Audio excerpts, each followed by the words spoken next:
going to Lewis Central field here. Tonight's game, your defending 3A champions, Harlan Community Cyclones, take on the Lewis Central Titans. And with me this year is Shane Conrad and Jonathan North on the camera. I'm Brian Martin. Shane, going into this year, Harlan, the last 3 years, 3 state championships appearance, 2 of them back-to-back state champions. But Shane, this year Harlan looks a little different. Yeah, it'll be interesting to see what we get out of this Harlan team. Losing a player like Aiden Hall, it's definitely something to adjust to. Yep. Unfortunately, Harlan is going through a massive senior class. Left last year, took a huge hit. But we will be seeing Will Arkfelt under center this year. Gates Sears is still out there. It's gonna be a little different Harlan team than we're used to seeing, but we all know Coach Blatt will have them ready to be played, and nothing better than a true test week 1 against 4A school Lewis Central. Yeah, not only 4A, but #1 team in 4A. Yeah. State runner-ups last year. This LC team has been real tough the past few years.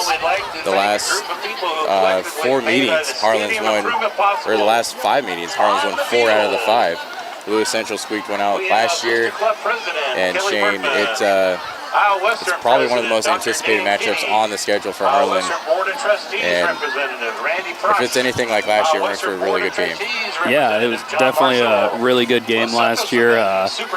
Being on the Harlan side of things, it stinks seeing LC pull off that comeback late in the game. But you got to wonder if that didn't put a spark in Harlan to make the run that they did the rest of the season. Absolutely. I mean, Harlan comes in 13-6 all time against Lewis Central. But as of late, Shane, this has been kind of the marquee matchup for both teams. Harlan, kind of an underdog #1 team, if you want to say so, coming into this year. Lewis Central coming in #1 in 4A. So battles of the #1s. And I think we're in for a barn burner. Yeah, I'm excited, ready to be strapped into a good contest. It'll definitely be interesting. You were at the scrimmage last week. You said Harlan kind of looked a little shaky, but that's new players plugging and play. We'll see how these coaches game plan for tonight. Exactly. I mean, it could be just scrimmage, not wanting to get hurt, but nonetheless, a new look Harlan, and we're gonna get a tough matchup right away. And it looks like Lewis Central is going to get the ball first, as Harlan will kick off. And Shane, I don't know about you, but it is very hot out here, and we are in the corner of the student section, and we are sweating, so God only knows what the players are feeling down there. Yeah. But we're in for a good matchup, and I'm actually excited. Hopefully the speed out here gives us some breeze up here. Yeah, definitely been hot all week, so going to be a warm one. It's cooled off a little. We'll sit here. We'll see. Looks like Nolan Schwery getting ready to take the kick. So the battle of the #1, Shane, here about ready to kick off. And we are underway here at Lewis Central. Kick to the corner, and that's going to go out of bounds. And unfortunately for Lewis Central, this will be very good field position to start the start of the game. Yeah, and not what you like to see off the opening kick. Especially if you're Harlan. Harlan's defense was very good last year. I don't think it really went under a lot of changes, but the main thing last year for Harlan was that defensive line. Well, yeah, the line, and then coming off, you lose Aiden Hall, but not only that, you lose Will Newharth on the corner, 100-meter state champion. So you lose a lot of speed on the defense. So anyway, Shane, here we go, as it looks like Brady Hetzel for the Titans will be in the shotgun. And high school football back, and it's going to be a draw right up the middle for Lewis Central for gain about 7. Yeah, solid run out of Camden Cross there. Giving up about 8 yards on the first play. It looked like there's some good pressure on the backside, just couldn't find the pressure up the middle. No, I mean, size-wise, Lewis Central's offensive line is very massive. Yeah. And they're going to go right to the same thing, a little move to the far side there, but he's got enough for the first, and that'll be moving the chains for Lewis Central early, as they are almost midfield now. 2 plays in, so 1st and 10 on the 48 for Lewis Central. Yeah, and you know, we were talking pregame. Looks like the Gamecock 11:45. Lewis Central has some size on the outside with Lulal Mekar. He's 6'7". 6'7". It'll be interesting to see how that matchup goes. 6'7" to, I think, our tallest cornerback, Shane, is 6'2". So Sears has got some vertical, though, and it looks like Sears is matched up with him here to the near side. And this one will be blown dead before he gets started. You're gonna have, looks like a false start on Lewis Central. As before we really get started here, Shane, this crowd on both sides, they have sold out a high school stadium. It seems like Harlan travels very well every year, every game, but Lewis Central's home side is packed. Yeah, looking across, seeing all the Lewis Central fans and just kind of looking left and right and seeing all the Harlan fans. It's nice to see this for a high school football game. It is. We got them going to the air here. Just overthrows him. As he was double coverage, but it looked like he had a little bit of opening there. Yeah, we're definitely going to need to see better depth out of Quinn Kesters there. And as Curtis White was the intended receiver for the Titans, as it was just about an arm length away from being completed there in a big play for the Titans. Yeah, seeing a safety back there getting beat deep, never like to see that. And Lewis Central with another draw. As they will just go right back to the run game and Shane, and that'll get about 4 to 5 yards right up the middle. Yeah, it's going to be tough sledding for Harlan if they can't stop that run up the middle. As we were more worried about stopping the pass play, and Lewis Central has kind of came out running against this defense that last year, Shane, was a run-stop defense. Yeah, definitely, like you mentioned, the size of Lewis Central. There's some big kids out there. Yeah, they seem to be having their way with the Harlan defensive line right now. So 3rd and about 6 for the Titans, as they again look to be in the shotgun formation. 2 off to the far side there, as he's looking to the near side. And he finds Makar. And that'll be enough for the first down. And Shane, that was the guy that we kind of pointed out in game plan, because he is a towering wide receiver. A 6'7". 6'7". For Lewis Central, and man, 6'7", 195, and it is a senior. But, I mean, hit him on a little curl-out route. It's not one that I was expecting to see over the top for him. As they will go right back to the run play, and Harlan stuffs it. Was able to sniff that one out this time, so maybe Harlan's calmed down a little bit on that play, but it looks like that's going to be a loss of a couple. Yeah, you're going to have to see more of that out of the Cyclones. These runs up the middle are just going to kill them if they don't. Before that play, Camden Cross was gaining at least 4 to 5 yards per run against the Cyclones, and they have been, like we've said all year last year, that was their bread and butter was stopping the run. As they look to the air again to the far side, and they got a nice Maker again. As Sears was there for the tackle, but still enough to move the chains. As the matchup over there just seems, well, whoever you're going to put on 88 over there is not going to be a good one. Yeah, it's going to be a tough matchup, whether they're going to play off or play short. As they are back in the shotgun, high snap. They'll go right back up the middle, and Harlan will get them at the line of scrimmage. Yeah, Harlan doing a much better job with this run defense right now. So that's going to bring up a 4th down. It is. So early, Lewis Central, 4th and 2 on the 29. And it looks like offense is staying on the field for the Titans. So Harlan's got to settle down here and make a play. Yeah, you got to wonder if they're going to try and run it up the middle again. They've had some success outside of the last two. In the shotgun formation, though.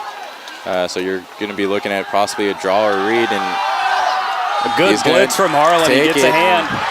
He can get away, though, unfortunately. And I don't know if it was close. On the scramble over the left side. It'll be close. Yeah, he was close off to the far side. A nice scramble there. Harlan had it.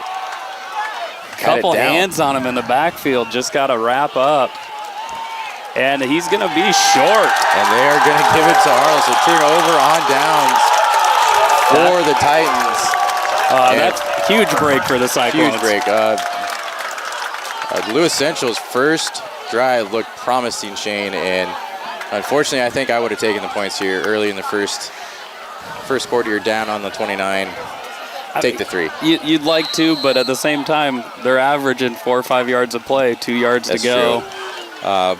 It looked like they were going to go on a nice little rollout in the flats, and Harlan's D-line there was not letting him have any time. Yeah, had a late blitz from one of the linebackers, flushed him out. Just, again, you like to see Harlan wrap up there. So Harlan's first offensive play here, as it looked like it was going to be a nice little pitch to the running back, but it was blown dead. Encroachment, defense number 8. Oh, we're gonna get a free 5 yards from the Titans as they encroach. And Matthew Sorfenden was in the backfield to catch that pitch, but like we said before the game, Joel Arkfeld is the quarterback for the Cyclones. Having Casper Bauer the last couple years. Having the team we've had the last 3 years, Shane, has been a gift. So we'll see what they've learned and what we're going to look like here. But nonetheless, 1st and 5 for the Cyclones as Arkfeld is under center. Sorfenden in the backfield. And Lewis Central again was getting anxious. And it's going to be a run play right up the middle. Good run from Harlan. And that is Sorfenden, and I think he's got enough to move the chains for the Cyclones. Sorfenden on the carry for the Cyclones. As he's going to be about a yard short, it looks like. On the stop for your Titans. So second and 2? Yeah, it looks like second about 1.5, 2 yards. Lewis Central is slow on the Titantron over here. So yeah, 2 and 2, or 2nd and 2 on the 31 for the Cyclones as they are under center again. Got the I formation here, vintage Harlan, as it looks like it's going to be a run right up the middle. And that's Sorfenden again. Looks like he stopped at the line, though. Maybe a half-yard gain. Maybe. So it'll be about 3rd and inches for the Cyclones. As Harlan, here early on this first drive, Shane, it kind of looks like vintage Harlan. 3 run plays in a cloud of dust for the Cyclones as, like we've touched base on, Tegan Casper Bauer and Aiden Hall connection, no longer a Cyclone. Yeah, well, you had Tegan, you had Sears, Jacob Birch, Sears, a lot of weapons for him. But I formation again, Sears lined up here to the near side, Brendan Eggers over to the far side, and Arkfeld's just going to dive forward. Should have it. And I do believe that should be enough to move those chains. On the keeper for the Cyclones. Ball be spotted on the 39-yard It looks like LC's going to be loading the box a lot, though.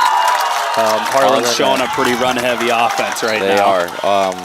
But again, a very strong Lewis Central team.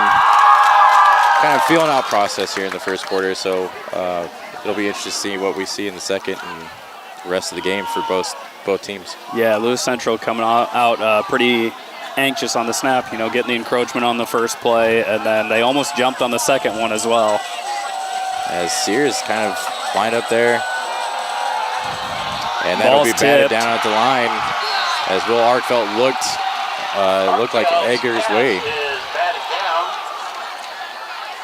By McNeil. Yeah, this that was Landon Kaufman on on the attempt pass there, but this that was batted. This is where, you know, the size for Lewis Central really comes in. Harlan's not got much size on the wideouts, and you look at the defensive backfield for the Titans, and they've got some height, and they're stocky. They do, and it's kind of been the same story every year, Shane, and for somehow Harlan seems to give this Lewis Central Titans kind of a little bit of a fuss, but here we are in the shotgun. Bill Arkvedel's going to call a timeout. Yeah, play clock winding down, only had a couple seconds, still had some people needing to go in motion. It's a good knowledge from Arkveld to get that timeout called. You'd rather take the timeout than a 5 yards back. Yeah, I'd rather deal with 2nd and 10 than 2nd and 15. 6:48 left here in the first quarter. Scoreless as one drive each on the offense. Harlan's still driving down the field. Lewis Central's sputtered and stopped on a turnover on downs on a 4th and 2. But Harlan trying to capitalize on that and puts points on the board. Yeah, even just milking some time off the clock is going to help the Cyclones right now. Absolutely. But you see on a night like tonight, it looks like Arkveld's running back and forth to get the plays. That may wear out the legs a little bit, as you know, it's hot. There's some heat, and if it's hot up here, it's going to be even hotter on the turf down there. It is. And Shane, it is loud. Yeah. Very loud when, especially when the crowd gets into it. We are right behind the student section, Shane, and I know people are hearing the chants. So, yeah, and again, like we've talked about, Harlan's students and fans travel well. Love seeing the pep in them. Yes. Rooting on their team. Be interesting to see what we get out play here. Call we come up with coming out of this timeout. The only pass play we've had so far has just been batted down at the line. So it'll be interesting to see if we can kind of get that going. And because it's no secret, Sears is going to be the main target for Lewis Central to probably double coverage. Yeah, Sears obviously has speed and size, most on the Harlan wideouts. But I mean, you don't sleep on Brennan Agers or Landon Kaufman. Last year kind of came in to relieve some players, and they made some big plays last year. So Harlan's got weapons on the wide receiver, but they are in the I formation. It looks like Lewis Central's coming. It's going to be a pass to Sears here in the flat, and he's going to get looks like 5 about or 6 5 yards. Looks like he got about 5, maybe 6. Maybe a little confidence here for Will Arkveld to Sears complete the pass. Yeah, it looks like LC playing off a little bit, so nice, good call for a quick pass out wide. It was. Because, yeah, like you said, they loaded the box, and they were coming. But 3rd and 3, just over 6 minutes left here in the first quarter. It's like as Harlan is knocking on the door to try and get past this 50. Yeah, Noah Schmidt's in the backfield. And we're going to drop back to pass. And he sails that over. Not what you like to see. Got to see a little more zip on that ball going out there. Pass is intended for Rice. As that was intended for Joseph Rice, number 23, and he missed him by 5 yards over. Yeah, you like the look, and Arkveld making a good read. Just got to execute on the throw. As it kind of seems like Lewis Central is being a little laxed on the coverage for the wide receivers a little bit. They're not playing man. They're not getting up close. As Harlan will punt it away. As they will. Good high hanging punt. LC will call fair catch. Whitty takes the fair catch. Titans take over That was 1st and 10. Curtis Witt, On the excuse me, 19-yard line. on the fair catch for the Titans. So Harlan back on defense after going 3 and out on their last drive. Well, nobody's gone 3 and out yet, Brian. They've both had some decent drives, but no points have come. Unfortunately, Harlan did not make it past the 50, but we did talk. I mean, drained a lot of time. A lot of time off the clock. Ran time off the clock, pinned him inside the 20. I mean, that's a good field flip. after giving them the ball at the 35 on the opening kick. And so Lewis Central looks to be in the air And almost picked off there as a little miscommunication as Maker was going up the field. Yeah, and Sears just with the late read on it. If he sees that a little earlier, that might be 6. Oh, yeah. But that's a good start for this drive for the Cyclones. It is. I mean, Lewis Central last drive run dominant. This year they're this drive putting it in the air, but they're going to go on the ground Back to this the time. ground. On a fumble, and Harlan's going to jump by on the it. Cyclones on the 22, as that was Quinn Kesters on the fumble recovery for the Cyclones. Definitely needed to get that from the Harlan defense. With a good old strip. Getting a little loose with the ball, and good reactions for Quinn to fill the box and get onto it. 21-yard line. They absolutely caught him right as he was breaking. It looked like he was kind of swinging the ball up and over, and Harlan just stripped at it. If you get careless with the bread, somebody's going to steal it. That's exactly what happened. And Harlan's going to come out in the eye. Will Arkfeld under center. Sorfenden in the backfield, it looks like, and Harlan will go to him. Little counter play, only going to get a About a yard 3. or 2. See, that's one, being in this position, you almost like to see a play action, take a shot to the end zone. Yeah, absolutely. But again, Will Arkfeld, I mean, first time starting, you're going against a massive 4A school. Yeah, it's got to be intimidating to come into. I'm pretty sure he wished week 1 and week 2 were flipped around on the schedule. Yeah, I guarantee he would not have minded that. As they are in the I formation again, as he'll be under center, as we have Noah Schmidt in the backfield, and they're going to give it a nice play action. Here's They the have play Eggers. action. Oh, Eggers was looking at the outside. and that's not a bad throw from Arkfeld. Kind of put it up there to where only his receiver could get it, and threw away from the defender. Just ran out of space. Yeah. Eggers was looking to try to toe tap, and he slowed down just about 5 steps too soon. Yeah. Again, that ball was tough.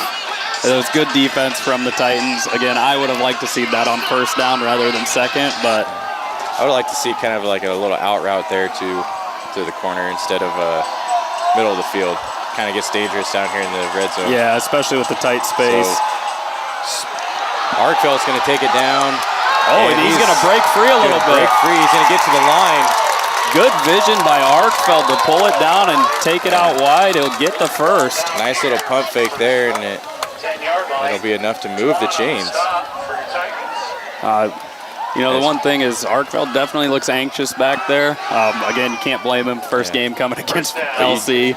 That's right there where mistakes could have been made. A nice check down, a nice read, slipped a tackle, got the first down, and now you get 4 new clear set to kind of run your offense one more time. Yeah, and still outside the 10, so still can get another first down. Absolutely. And Harlan in the I formation, Sorfenden in the backfield, and they'll bounce it out to Sorfenden again, and he'll get about 3 on that one, 3 or 4. Does a good job driving forward. A little scuffle between some linemen after the play. Sorfenden got hit on the leg, had to jump, lost some momentum, but still gains a couple yards.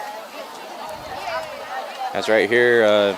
Last year we'd be seeing read options, screens, but again, Shane, different looking offense this year. Yeah, but again, that's kind of what we were talking about. This Harlan coaching staff does a really good job of game planning for these things. So absolutely, they've put a real good game plan together so far. Back in the eye for the Cyclones as Noah Schmidt in the backfield. And nice play action there. Just throw it away, or he's going to lob it. He had him for a while. He was definitely looking for the receivers, though. Brett Hazy there had him leaking out for a while. It looks like maybe the first read was deeper into the end zone. You kind of like him going through his reads there, but at the same time, I mean, it's what he's got to do. because you can't go through them too quick. So, So, but good play call. Just at least they took an incompletion. option. Yeah. Again, he's putting the ball where only his receiver can get it, so that's definitely good to see. So 3rd and 6, ball on the 7, Harlan, and we will go for a timeout again. Yeah, Harlan's going to have to get things figured out, wasting their second timeout already in the first quarter. And it seems more so getting the play calls to Will Arkfeld. It takes some time. Well, I mean, it's he's got to come to the sideline, and you know that the play before he rolled out to the far side away from the coaches, so that's a long trek over to the coaching staff, get the play, then go back to the huddle. Absolutely. Again, it's good poise by him to notice the play clock and get the timeout called. Coming down here, you can be aggressive now at 3rd and 6, Shane, but you're also you can leave here 3. Yeah, I mean, it'll be interesting to see the decision. Your defense has played pretty well this far. Do you go the safe route and take the 3, or do you go for the end zone?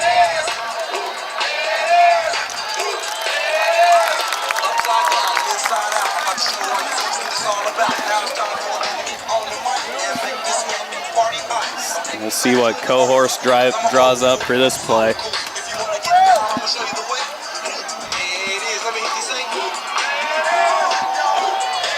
As Harlan looks to be another I formation as Sorfenden and Schmidt lined up behind him. That's kind of a two-headed monster last year, but under the center again for Will Arkfeld.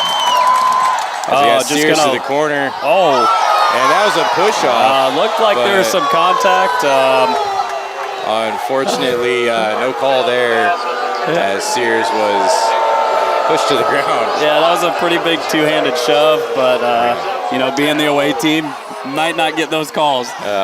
Well, we did. And you heard from the student section in front of us, Shane, did not like that. So yeah, and it looks like Harlan's going to go for it on 4th and 6. 4th and 6, ball on the 7.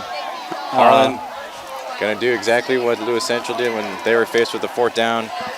They're all on the field. The only difference is LC was quite a lot further back. Harlan, 7-yard line. We'll see what they come up with. I formation. And we got a touchdown. What a throw. Harlan. Good Arkfeld to Gage Sears. Good play call from the Cyclones, getting Sears on that out route, and a good rollout from Arkfeld. Absolutely. Arkfeld put it in the numbers in the corner of the end zone, and so on the move too. That's a good throw on the move.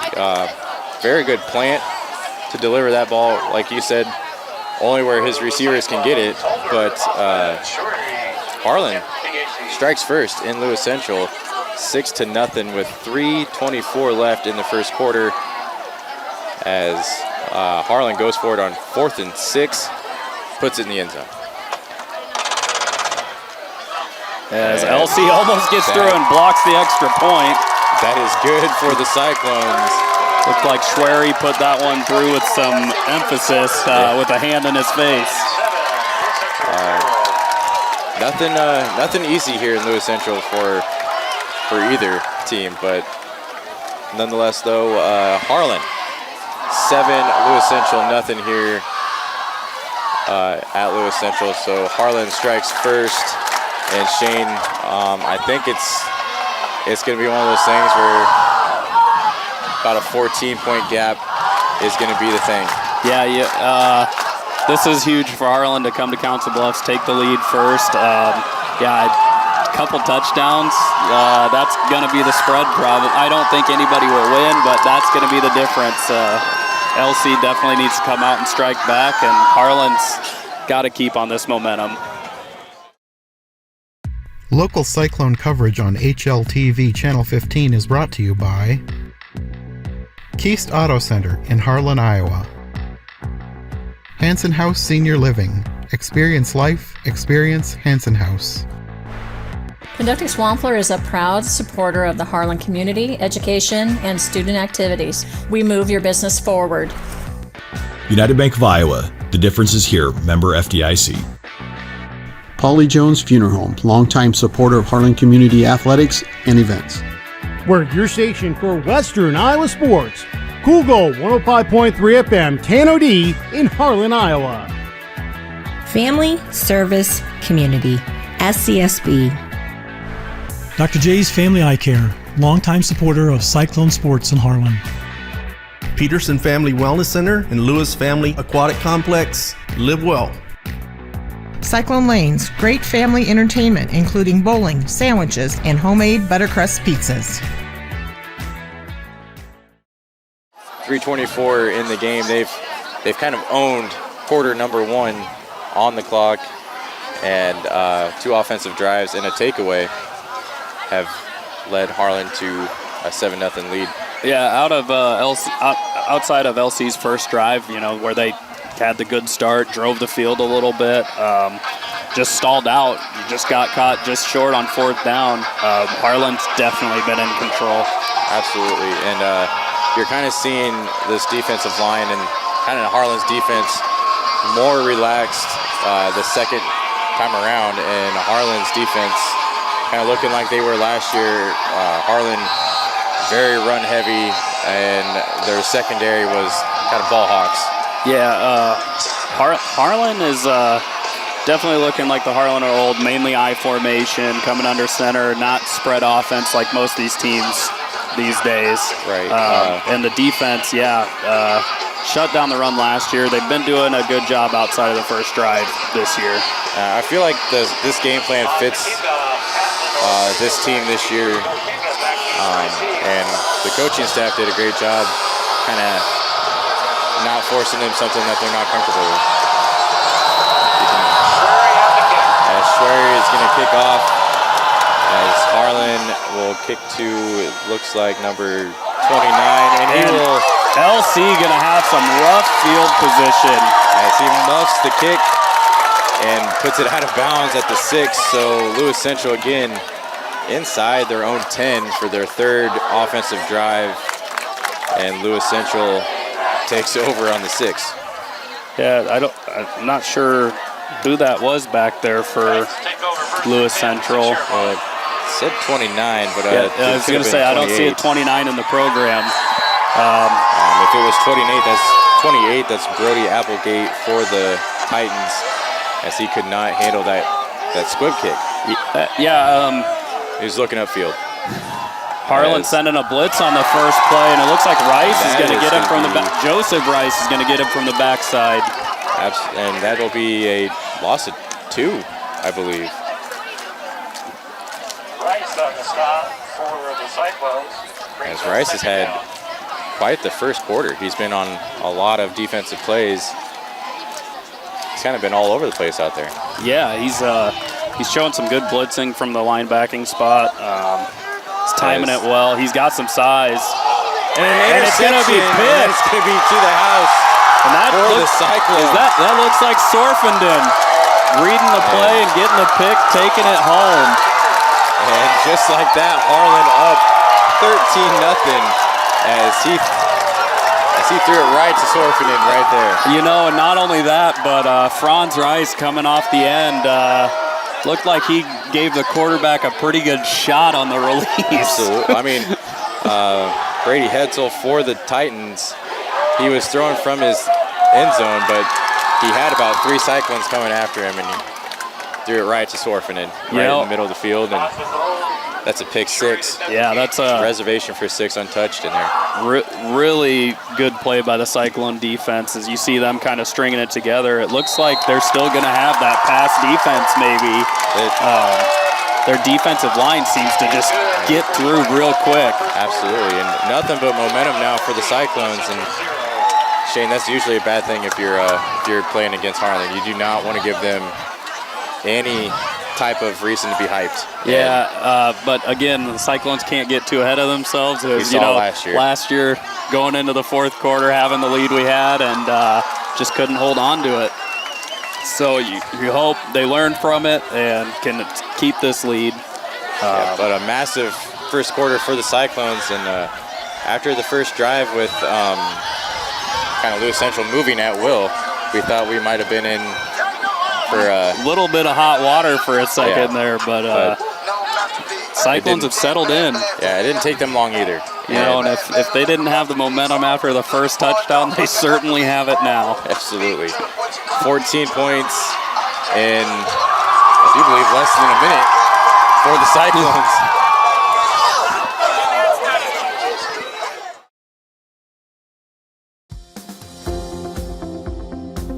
At United Bank of Iowa, the difference is here. Conveniently located at the corner of Highway 59 and Pine Street in Harlan, you'll always find a smiling face to greet you and help you with all your banking needs. We offer competitive rates on deposits and loans, and the latest in technology with our online and mobile products. Come and find out for yourself why the difference is here at United Bank of Iowa. Member FDIC.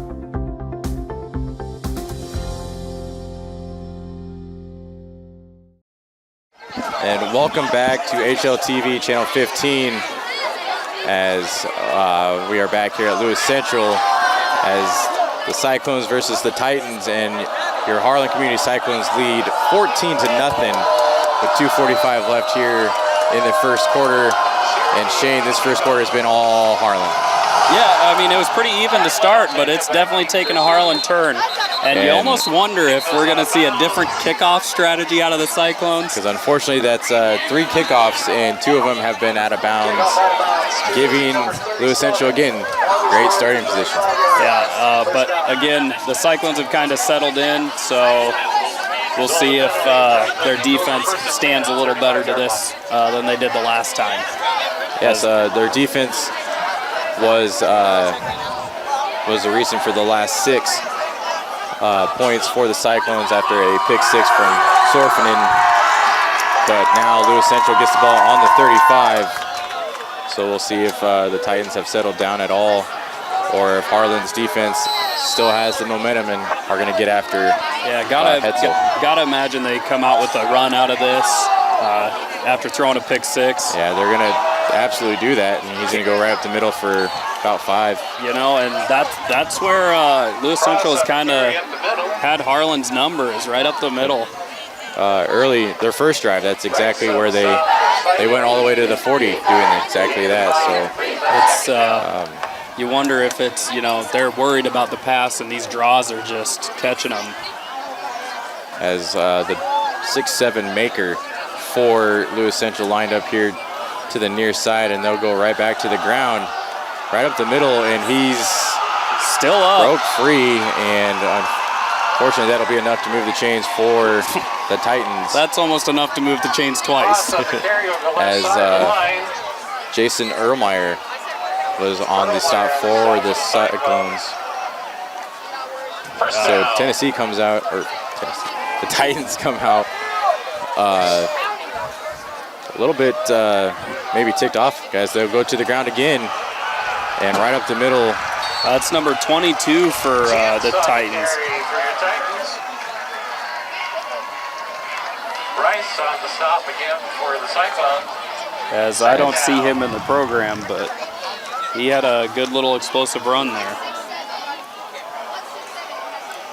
So Harlan's defense, I don't know if it's just maybe just a little bit of being tired, because they've been out here for quite a while, and they'll put it on the ground again, and he'll get enough maybe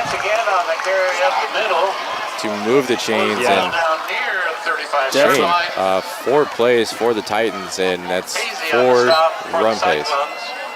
Definitely going to need to see better play out of the Cyclones D-line. Can't keep giving up these big runs up the middle. Nope. And it just kind of seems like this drive, the Titans have neglected the air, and they will go strictly on the ground. As they called me a liar, and they put it up in the air. And they'll find Whitty there on the outside with some soft coverage off the Cyclones defensive backs. Yeah, nice little curl route there for the Titans, and Erlmeyer on the coverage, but Whitty just had kind of the step on him. As they'll put Maker in motion to the far side there for the Titans. Yeah, and you almost kind of wonder, Harlan got a little lucky. It looked like they had a pretty big mismatch out there as So we'll get a timeout. The 6'7" Maker was going to be matched up with 5'10" Landon Kaufman.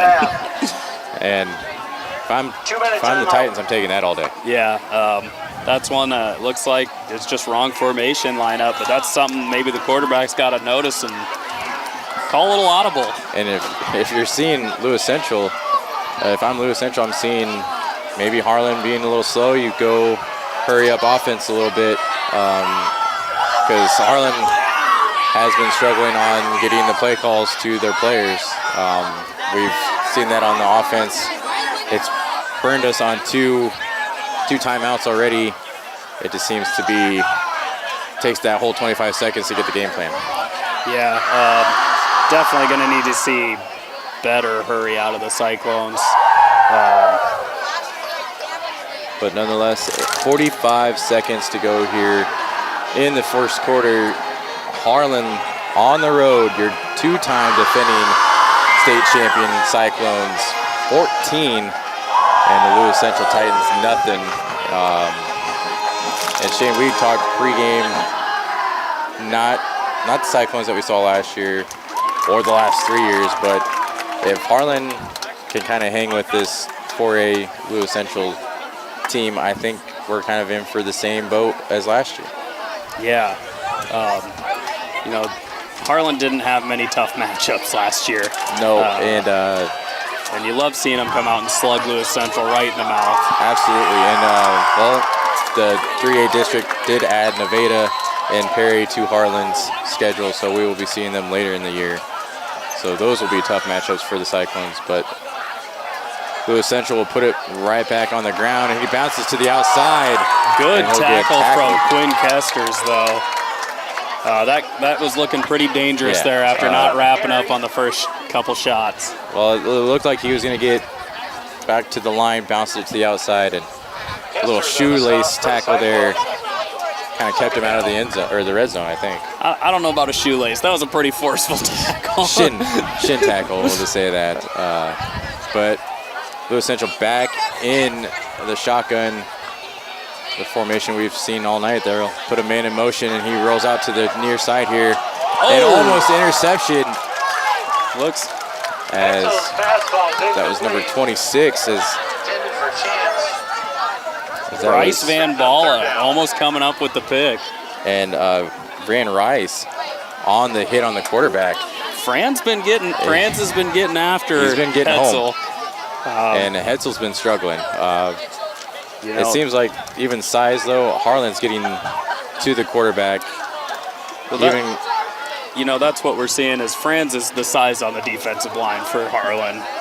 So he's been able to put some pressure on. Is LC going to slide on the run?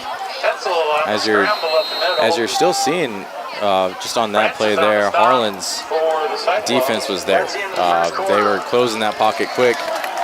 Hetzel had a check down, slide down, and it looks like we are settled for a fourth down when we come back to the start of the second quarter. So the first quarter over, Harlan 14, Lewis Central nothing.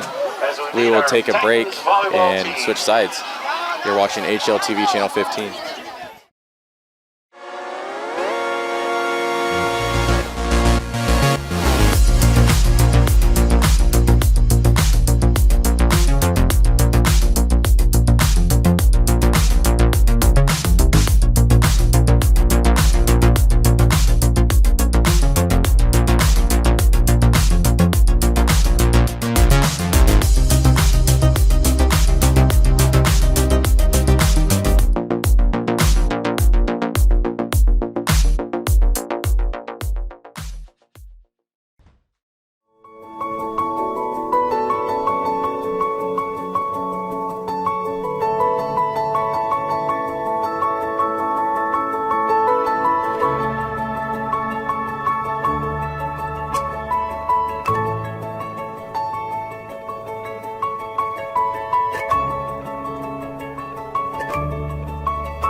Welcome back to HLTV Channel 15. Start of the second quarter. Harlan 14, Lewis Central nothing. And 4th and 5, ball on the 20, and it looks like Lewis Central going to start this second quarter with a field goal attempt. Yeah, going to try out and just come out and try and just take the points. As this looks to be... Looked like right down the middle as Jimmy Scott with the kick through the uprights. So Lewis Central will light up the scoreboard on their side finally as 11:55 here in the second quarter. Harlan 14, Lewis Central now 3, as that looked like a promising run drive for the Titans. Shane kind of just stalled out. Once they started passing, it just seemed like Harlan gets home and just disrupts that rather quick. Again, that's kind of what I mentioned earlier. It looks like maybe this pass defense is what Harlan's going to have to live and die by. Just, being able to get home to the quarterback, not really giving the routes time to develop for the offense or quarterback to get through his reads. So Harlan actually answering a lot of questions here in this game. Is the secondary going to be good? Is this offense going to be good? Well, Shane, 14-3 against the #1 team in 4A. As of right now, their answer, it's looking pretty good. Yeah. Again, this is going to be the first time we see the receiving team out for the Cyclones this year. Special teams always makes a difference. As Harlan's given up good field position on 2 out of 3 of their kickoffs. Just on the kickoffs, though, but Sears and Kaufman back to receive this kickoff for the Titans. So, and you wonder, it's got to be too early for an onside to catch them off guard. But LC needs to get some momentum back. They'll go deep to Sears. And he'll get it about the 1. And Sears with a little lane. And he's out of bounds. They're going to mark him about the 25, 26 before he was pushed out. And a little bit of scuffle some more as this is not going to be a quiet game. Yeah, this is always a pretty chippy game between the Titans. Pretty big rivals here lately. But, I mean, if you're wanting that out of the Harlan, it's going to kind of be for us every week, as we're not very well liked in 3A. Yeah, and you almost wonder, this rivalry, it kind of goes across all sports. How many of these kids played baseball and had Harlan end their season earlier than expected? Yeah, Harlan was the reason why Lewis Central did not make the baseball state championship tourney, and people don't forget, Shane. Yeah. As Harlan coming out under center again. As it looks like Sorfinit's in the backfield. They'll pitch it out to him. A little reverse. As he'll chuck it down the field. As he's got Brandon Eggers there at about the 50-yard line. Braden Eggers doing a good job of coming back to that one. As Gabe Arkfeld with the throw, and needed a little more mustard on that one as he kind of just chucked it up in the air. It looked like he slipped, didn't get the footing he wanted, but thank God Eggers came back for that one. So that's one as a coach. I'm sure they're all down there thinking, please don't throw this, and he just hawked it up there. It looked like a Pat McAfee punt there. It had about six seconds of hang time, but it worked, so we're not going to complain. Completion and a first down nonetheless. The 1st and 10 as Arkville will put the ball on the ground. Nice little recovery from the Cyclones. And, on that, you just hope to get back to the line, which Sorfin didn't manage to do. Gotta have better hands out of the quarterback. Can't be dropping the snap. Absolutely. But again, here we go. As he comes to the sideline for the play, a little bit quicker this time around. As they will swap some players out as Schmidt comes off. So I feel like we're going to be seeing more of a spread offense this time around, as a lot of those big fullback and running backs just came off the field. Yeah, Harlan coming out, looks like a little bit of a pistol look. As 2 receivers off to both sides, Sorfinen in the backfield, and Lewis Central's getting anxious. Nice little option play there. Option play out of the Cyclones. And Sorfinen will get... Looks like there was a bit of a horse collar tackle, but refs didn't quite see it. refs aren't seeing a lot of things here in the early As early the away going for team, the you don't Cyclones. expect them to. Again, that wasn't super egregious, so not a big missed one. You'd like to have it, obviously. 3rd and 6, ball in the 45 for the Cyclones. As this has been kind of back and forth. Harlan's drive this time around, a little bit more trickery, but got to get something going here. As he'll look to the air to the far side. That's a good read out of the defensive back for the Titans. Number 24, Bryce Juan. As Kaufman slipped, but as Lewis Central was going to get there. He was. I mean, that's a tough throw to ask of your quarterback going far side of the field on a curl route. You got to have that perfectly timed. Absolutely. I think I would have kind of liked to see a flat here to the near side, maybe set up something screen type of thing. You're setting about 3rd and 6, but here we are, 4th and 6 for the Cyclones as they look to punt it away. You know, not something you really see too often is Harlan sends a defensive end back to handle the punting duties. As he will get stuffed again to the little bit outside the 10-yard line. Yeah, it didn't look like he really wanted to field that one, but that was going to take a really good Cyclone bounce towards the end zone. And he had about 3 Cyclones there ready to down. So that's a pretty gutsy and good play from the Lewis Central return man to get him out to the 12. Yeah. But again, Shane, this is, I think, the 3rd or 4th time Lewis Central starting inside their own 10, 20, actually. 3rd time inside their own 20, yeah. The kickoff and then 2 punts. As they will be out of the shotgun and they'll hand it right up the middle. And there's that Harlan defense that we saw earlier in the game shutting down the run. They'll stand him up right at the line of scrimmage. So 2nd and 10 on the 12 for the Titans. It looks like Lewis Central is pretty committed to running the ball right now. You wonder if there's going to be some tweaks to the game plan and come out throwing a little more in the second half. I mean, that could be. Their offensive scheme just doesn't seem to be really read option or not read option, but kind of a play action type of thing as they're in the air here. As they'll make a man miss and just kind of go out of bounds. And it looks like right now Harlan's, after the game, going to have to go back to work on wrapping up. We've seen a lot of missed tackles out of the Cyclones. As far as, I do believe that's Hetzel's kind of best pass as he was not hounded by this Cyclone defense. Yeah, he's not had many comfortable passes for a while. He had a couple early to 88, but since then he's been under duress most of the game.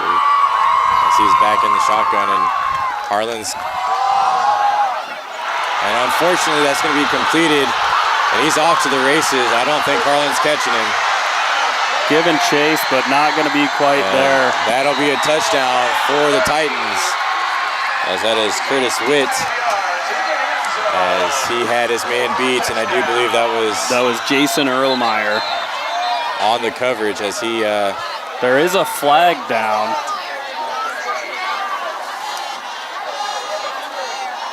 Not sure what it's for. Sideline warning, Lewis Central, no penalty, touchdown. Just going to be a sideline warning on the Titans. So 8:29 left here, Shane. Harlan 14, Lewis Central 9. It kind of just seems like maybe Lewis Central's going to own quarter number 2. Yeah, not the start you want for the Cyclones, obviously, pinning them deep and then giving up a massive play. 80-yard touchdown pass. He misses the extra point. So we'll keep it at 14-9. But yeah, at this point, as maybe the secondary coach just looks like LC's hitting the short routes, the curls and stuff. So maybe just focus on getting your guys to just make the tackle rather than going for the ball. Yeah. it seems like that time around we had a little bit more press man coverage, and he was beat off the line, and it was kind of a nice, easy pass there. Yeah, you could see it coming out early. It was going to be a completion, and it looked like Erlmeyer just, went for the play on the ball rather than the play on the man. The man got there first, and there was no one behind him. But again, we're seeing what Hetzel can do with a clean pocket.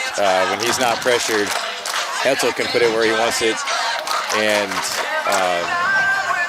once Harlan kind of get back to being home and ruffle his feathers, Harlan had success. Yeah, they might be doubling Franz a little more, keeping him out of the backfield because he seems to be the one causing most of the pressure back there. But so an early second quarter touchdown, 8:29 left here, 14-9. Shane, if we thought 14-0 was going to be the score, you would have been crazy. Lewis Central and Harlan, the last 5 years, it's been an exciting matchup. Yeah, I think if anybody thought Harlan getting up 14-0 was going to, slow the Titans down, you just haven't watched this football. Lewis Central's always got an answer. They've also been in the state championship the last 2 years. This last one coming up short. But this is why this has kind of been the most anticipated matchup in recent years. And Shane, it wasn't as hyped as it was last year, but still sold out this high school stadium. Yeah, it was a little different last year, both coming off of a state championship. A little miscommunication from Harlan. They'll get the ball right about the 19 as looked like Quinn Kester's tried to get it off the bounce and misread it. And Landon Kaufman falls on it. So Harlan, unfortunately, kind of getting Lewis Central like a nice little swap there, as they were now going to be in their own territory, in their own red zone, I should say, to start this drive on the 19. And Shane, a little wind out of the sails here for the Cyclones, as they're not as hyped. Yeah, but like I was saying, last year coming off, both teams coming in state champions. A lot of star power on both teams as well last year. This year probably not as much hype, but still going to be a slugfest. As they are in the pistol, it looks like. And so look to the far side. And that's going to be intercepted by the Titans, as he looks to be going still down to about the 15. And he had that read the whole way. There's a thing about quarterbacks. If you eye down your wide receivers, that's just kind of an easy play for the secondary. Yeah, I'm not even sure it was so much as eyeing down his receiver as they're playing off coverage. It looked like he was just reading the deep ball the whole way. And unlike we saw last year, he seems to, Will Arkfeld seems to be lobbing into the air. You have more time to get home to your assignments. And right here, Harlan kind of lucky that Lewis Central's not calling a pass play, as they had 88 on a couple of smaller receivers. The play's going to be blown dead for progress. But Harlan in man coverage there, and not much help out on this island. 6'7" receiver, you're in the red zone. As we're kind of seeing Harlan's defensive line that time around be slow off the line, it didn't seem like they really read that play very well, but here we go, 2nd and 9, ball in the 16 for the Titans. And here you have Sears matched up with 88, much better matchup for the Cyclones. As he's looking to the far side, and that'll be out of bounds, I believe. Good defense out there from the Cyclones. That looked like Landon Kaufman out there making the heads up play to push him out before he comes down. Absolutely. As it was going to be a sideline play, Shane, but there's no penalty in that yet. Yeah, and we've kind of mentioned they've got 6'7" 88 out here. They're not looking his way. They don't look his way. It looks to be Witt. That's the player they gun for. It's almost kind of like a diversion out there. You're taking Sears away from one part of the field. And tough pass over the middle. The Cyclones good defense. Looking for, it looks like number 5 for the Titans. That's Ryan Ortega. But Kaufman Kester, has been kind of the man the last 2 plays, and he was the one to start the muff kickoff. So yeah, kind of getting his stripes back on that one as it looks like Lewis Central's going to send out the field goal unit. They thought about it for a little bit. 4th and 9, ball in the 16, 14-9 game. Shane, just take the points. You know,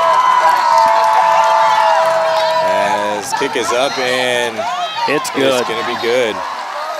Looked like a little bit of a hurried snap there as play clock was winding down. So went from a 14-0 game here, Shane. Now 7:13 left in the in quarter 2. Harlan 14, Lewis Central 12. Little operator error up in the score box. Yes, as they're doing the new math, they had 15-14 up there. But so Harlan's offense will get the ball back, and Shane, their first drive here in the second quarter, not what we wanted to see. The last drive, definitely not what we wanted to see. Harlan came out in quarter 2 and has kind of stalled. Yeah, definitely want to see a little more settled down offense from the Cyclones. Can't just get out there and want to gun the ball downfield. Nope. It's not something you've really been doing this game, and your other stuff's been working, so there's no reason to take that shot play right there. As unfortunately, first quarter, Harlan had the momentum. Second quarter, we look over across the field, Shane, they're swaying back and forth. Lewis Central has their swagger. That's not what you want to see in this matchup. Yeah, definitely seeing the hype back over on the Lewis Central side. And you like to see this offense instill some more fire into the Cyclone football team here.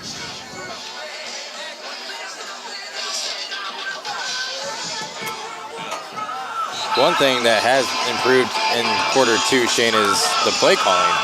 They're getting the play calls to Will Arkfeld faster, but this time we'll see Eggers and Kaufman back to return the kick. Sears is going to take a little bit of a breather. As if I'm Cyclones, I would not put him on kind of the return. I think I would save him more for the offense, defense, because Lewis Central is going to give him a workout here the rest of the game. Yeah, and it looks like, if they're going to keep the squib kick up, it's going to be hard for him to generate anything. I still put it in the air this time around, and that'll be a touchback. Into the end zone for a touchback. So Harlan takes over on the 20. Cyclones will take over 1st and 10 at 20. As Shane, I know we're all Harlan here, but you have to give props to this Lewis Central field. Very beautiful. Yeah. Stadium they have here. They get the benefit of sharing a field with Iowa Western, so they have that, but still a really nice field anyways. Absolutely. A lot better than it used to be when we were in high school. As we have the shotgun here for Will Arkfeld, as Sears is lined up here to the near side, and that'll just be a planned check down for the Cyclones, as he'll be coming out with about the line. Coming out with a quarterback draw on the first play. I know, he threw a pick the last time, but you can't give it up yet. Yeah, I'm not saying throw the ball there, but hand it off to a running back. You haven't really shown a huge presence of dominating the pass game, so a quarterback draw probably not the best idea. 2nd and 10, ball on the 20. As we are in the I formation, Arkfeld under center. As we'll have Laundry on the field this time around. Ladies and gentlemen, the maroon Toyota Highlander from Southern County. As we'll have a false start called on Stephen Faw. Not what you like to see backed up this side of the field. No. So 3rd and 15. Shane, ball on the 15. And the Cyclones here in quarter 2 have kind of shot themselves in the foot. Yeah, 2nd and 15, forcing themselves into passing situations right now. And if you're Lewis Central, that's what you want. Yeah, we'll see Joseph Rice and Sears on the near side. And they'll throw a screen to Sorfenden. And good play call from the Cyclones to get some yards back. And he'll get to about the original line or maybe a yard past. So 3rd and 8, 9. 3rd and 8 for the Cyclones. You know, it's at least manageable here. I almost kind of want to play this one safe, but at the same comes off. So at the same time, got to try and get a first down here. So 3rd and 8, ball in the 22. Harlan in the I formation. They will roll out here to the near side and out of bounds. He was going for Sears. Yeah, that was going to be a tough pass to complete. Had a Lewis Central defender behind him and in front of him. Had to drop that perfect. But again, Arkfeld, though, you have to kind of be impressed. Instead of trying to force it in there, just throw it out of bounds, throw it in a tough spot. I mean, gave Sears a chance at it at least. He got a fingertip on it. And just try to at least get it past the 50 on this punt. Yeah, it's Rice back to punt, and he shanks this one. Unfortunately, this punt will go out of bounds at the... It's going to be probably around the 42. 37. Rice's punt goes out of bounds. 38-yard line. Lewis Central takes over in Cyclone territory with 5:20 left. Down 2. Lewis Central's got the momentum you don't want to see. Definitely going to need to see some fire out of this Cyclones defense. They got the little bit of rest they needed. Got to see some fight coming out of here. Unfortunately, this offense just not firing. Cyclones are going to get home and get a sack. Get a sack. I believe that was Rice and both Rices, Franz and Joseph, and then looked like Hayden Soma also back there to help. So 2nd and 25 for the Titans. And you know, that's a shot in the foot for the Titans. And that's exactly what Harlan needs, maybe getting a little wind back in the sails here as they're going after him again. And he completes it again, though, to the outside there. He's back to the original line of scrimmage, it looks like. That was Curtis Witt again, but Shane Hetzel took another lick there at about the 50, right as he delivered that pass. Yeah, and he's definitely going to be sore tomorrow, but right now, these comeback routes are working for the Titans. They are. Harlan is playing a little lax there on the receivers as Maker is down here to the near side, and it looks like Woody came off the field on that one. So in the shotgun formation for the Titans as Hetzel is looking Maker's way, and it'll be blown dead.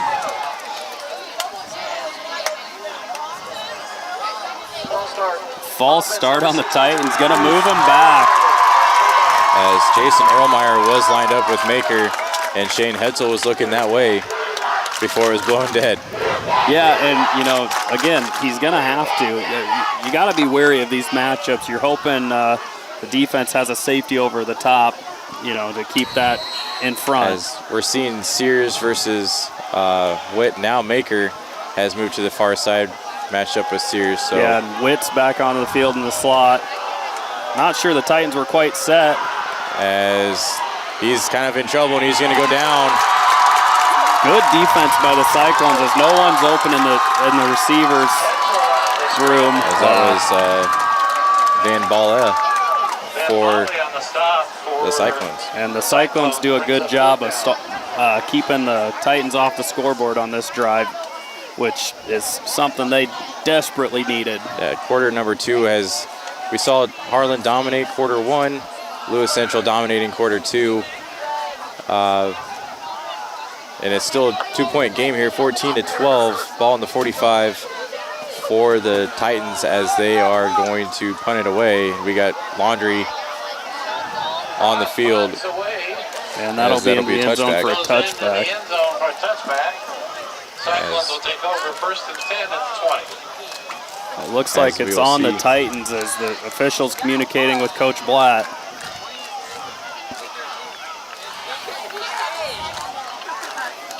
I do believe this is the first time something's going Harlan's way, penalty-wise. Illegal formation, 2A in the backfield offense. Penalties decline, results first down. Titans struggling to get lined up correctly. Too many people in the backfield. I thought I maybe saw some receivers not quite set on the play before.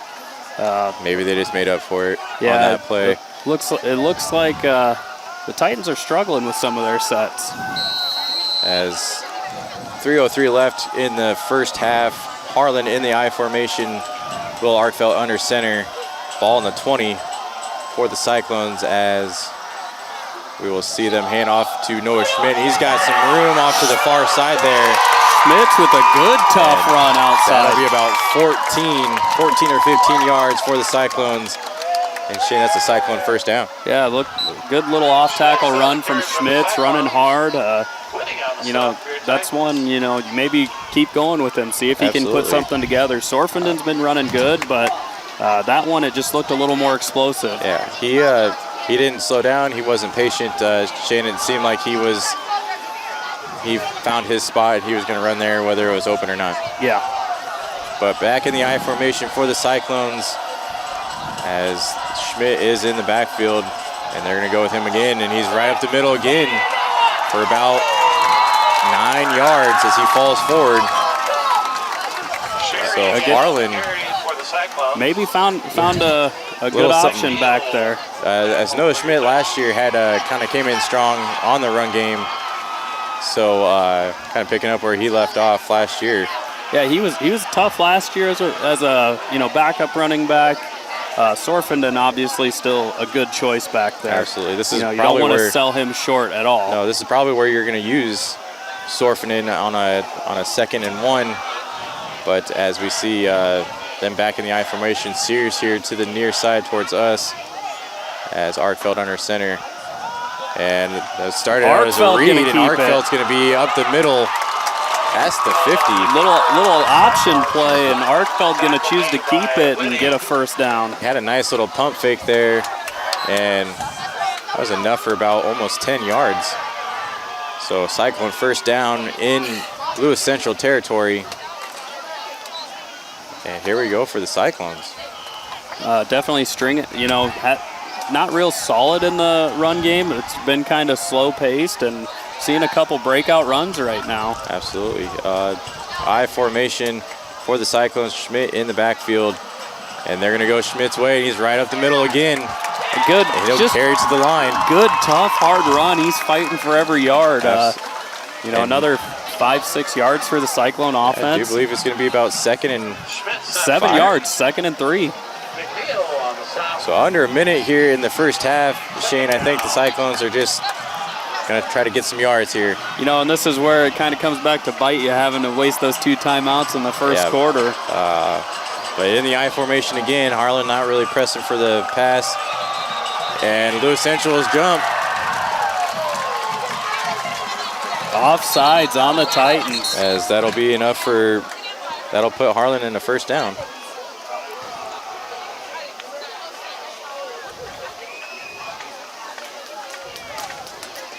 Encroachment defense number 4. 5-yard penalty. As Shane, they loaded the box and they got anxious. Yeah, this is This is what Harlan was kind of getting with their very first drive. A little over-aggressive defense. They're calling counts on 2, 3, and the Titans aren't just figuring it out. They're listening to the count rather than watching the ball. And so first and 10 on the 35 for the Cyclones as they are back in the I formation. And I think we're going to see just another run for Schmidt, and absolutely over here to the near side. And that one about a yard loss for the Cyclones. Cyclones got to get moving. 30 seconds left in the quarter.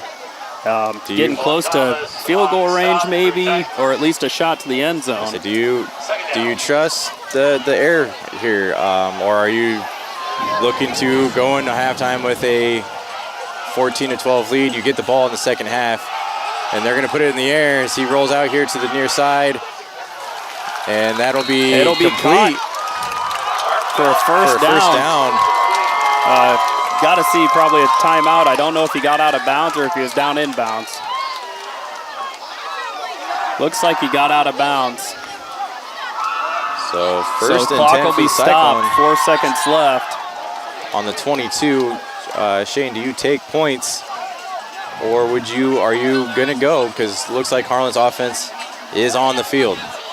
I mean, I'd probably take points, but you can't really blame them, as even if they get the field goal, still a one-possession game. You get the ball in the second half, but here we are in the second, and we will have a timeout. Looks like maybe they just wanted to come see what they're lined up in. Again, not sure what Harlan's field goal kicking game looks like. First game of the year, haven't seen it yet. Right, as we had Stephen Linen last year, and he went 0 for 3 on field goal attempts. So we don't have the legs like we used to in the days.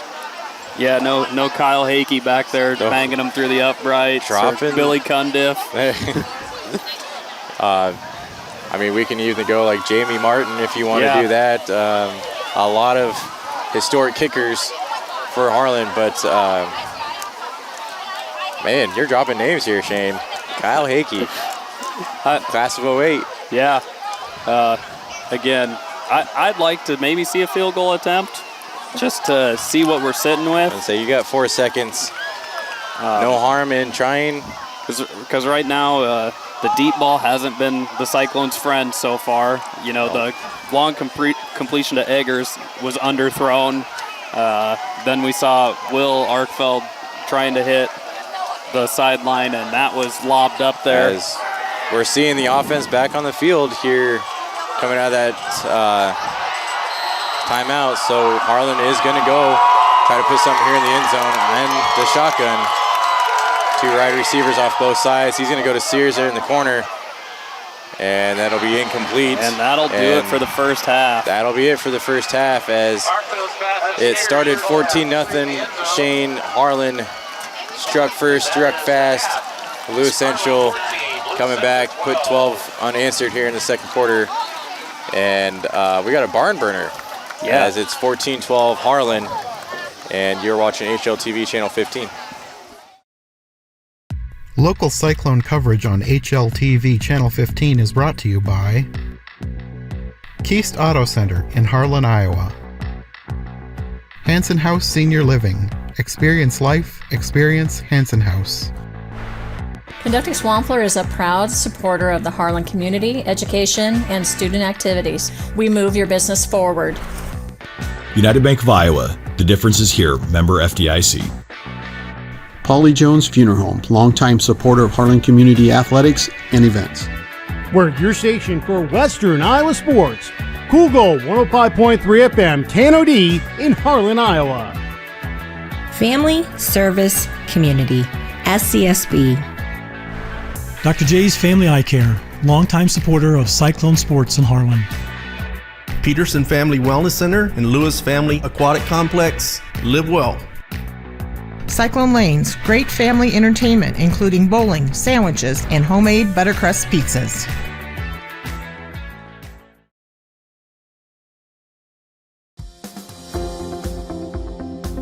At United Bank of Iowa, the difference is here. Conveniently located at the corner of Highway 59 and Pine Street in Harlan, you'll always find a smiling face to greet you and help you with all your banking needs. We offer competitive rates on deposits and loans, and the latest in technology with our online and mobile products. Come and find out for yourself why the difference is here at United Bank of Iowa. Member FDIC.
Welcome back to HLTV Channel 15.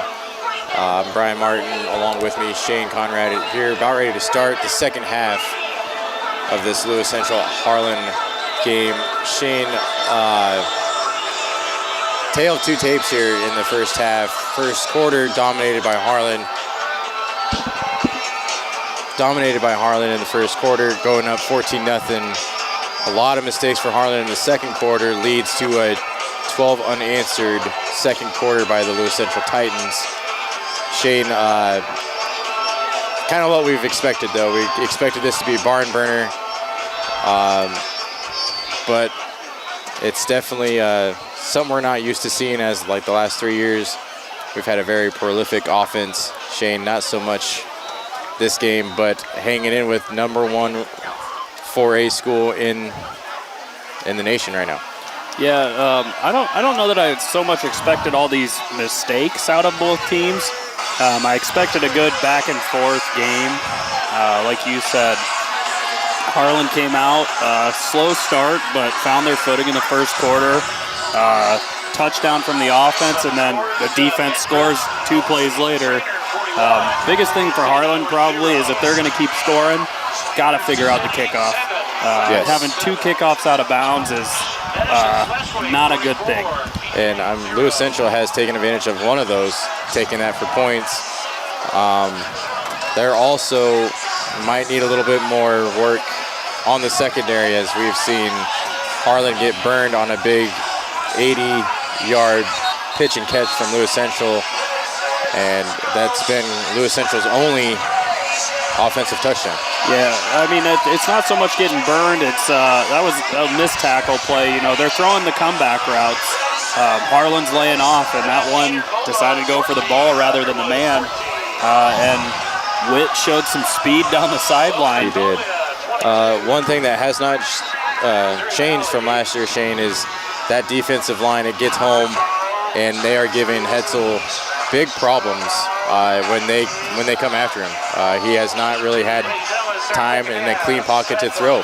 Yeah, you almost wonder if a little bit of the second half surge from LC was because the defense was on the field so much.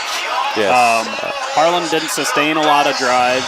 Having the touchdown and then the pick 6 right after, that's right. Another long time out on the field. Harlan had the ball almost virtually the whole first quarter. Second quarter was kind of just flip-flopped. Once they flipped the field, it seemed like they flipped the game plan as well, because Lewis Central dominated the clock in the second quarter. Yeah, but we'll see Lewis Central ready to kick the ball to the Cyclones. We have Eggers and Kaufman. And you wonder if Lewis Central goes back for the squib kick. Harlan had troubles dealing with it. They did, and they will put it in the air, and this one will go in the back for a touchback. You know, I guess when you got a kicker that's got a leg like that, why worry about a squib kick? Just kick it in the end zone. Yes. Well, last year, Stephen Linett for the Cyclones was plus 60-plus touchbacks as of last year. And this year, like you said, Shane, we're not touching the goal line. Yeah, look, you know, and that seems to look like a little bit of a game plan from the Cyclones. You know, Lewis Central might have some dangerous return men back there, so it looks like they're kind of directionally kicking it, but they got to get it figured out. Absolutely. So first offensive drive for the Cyclones starts on the 20. We're looking in the I formation. Will Arkfeld under center, and Lewis Central looks like they're coming. Yeah, Noah Schmidt's getting the second half start, and he is fighting for every yard.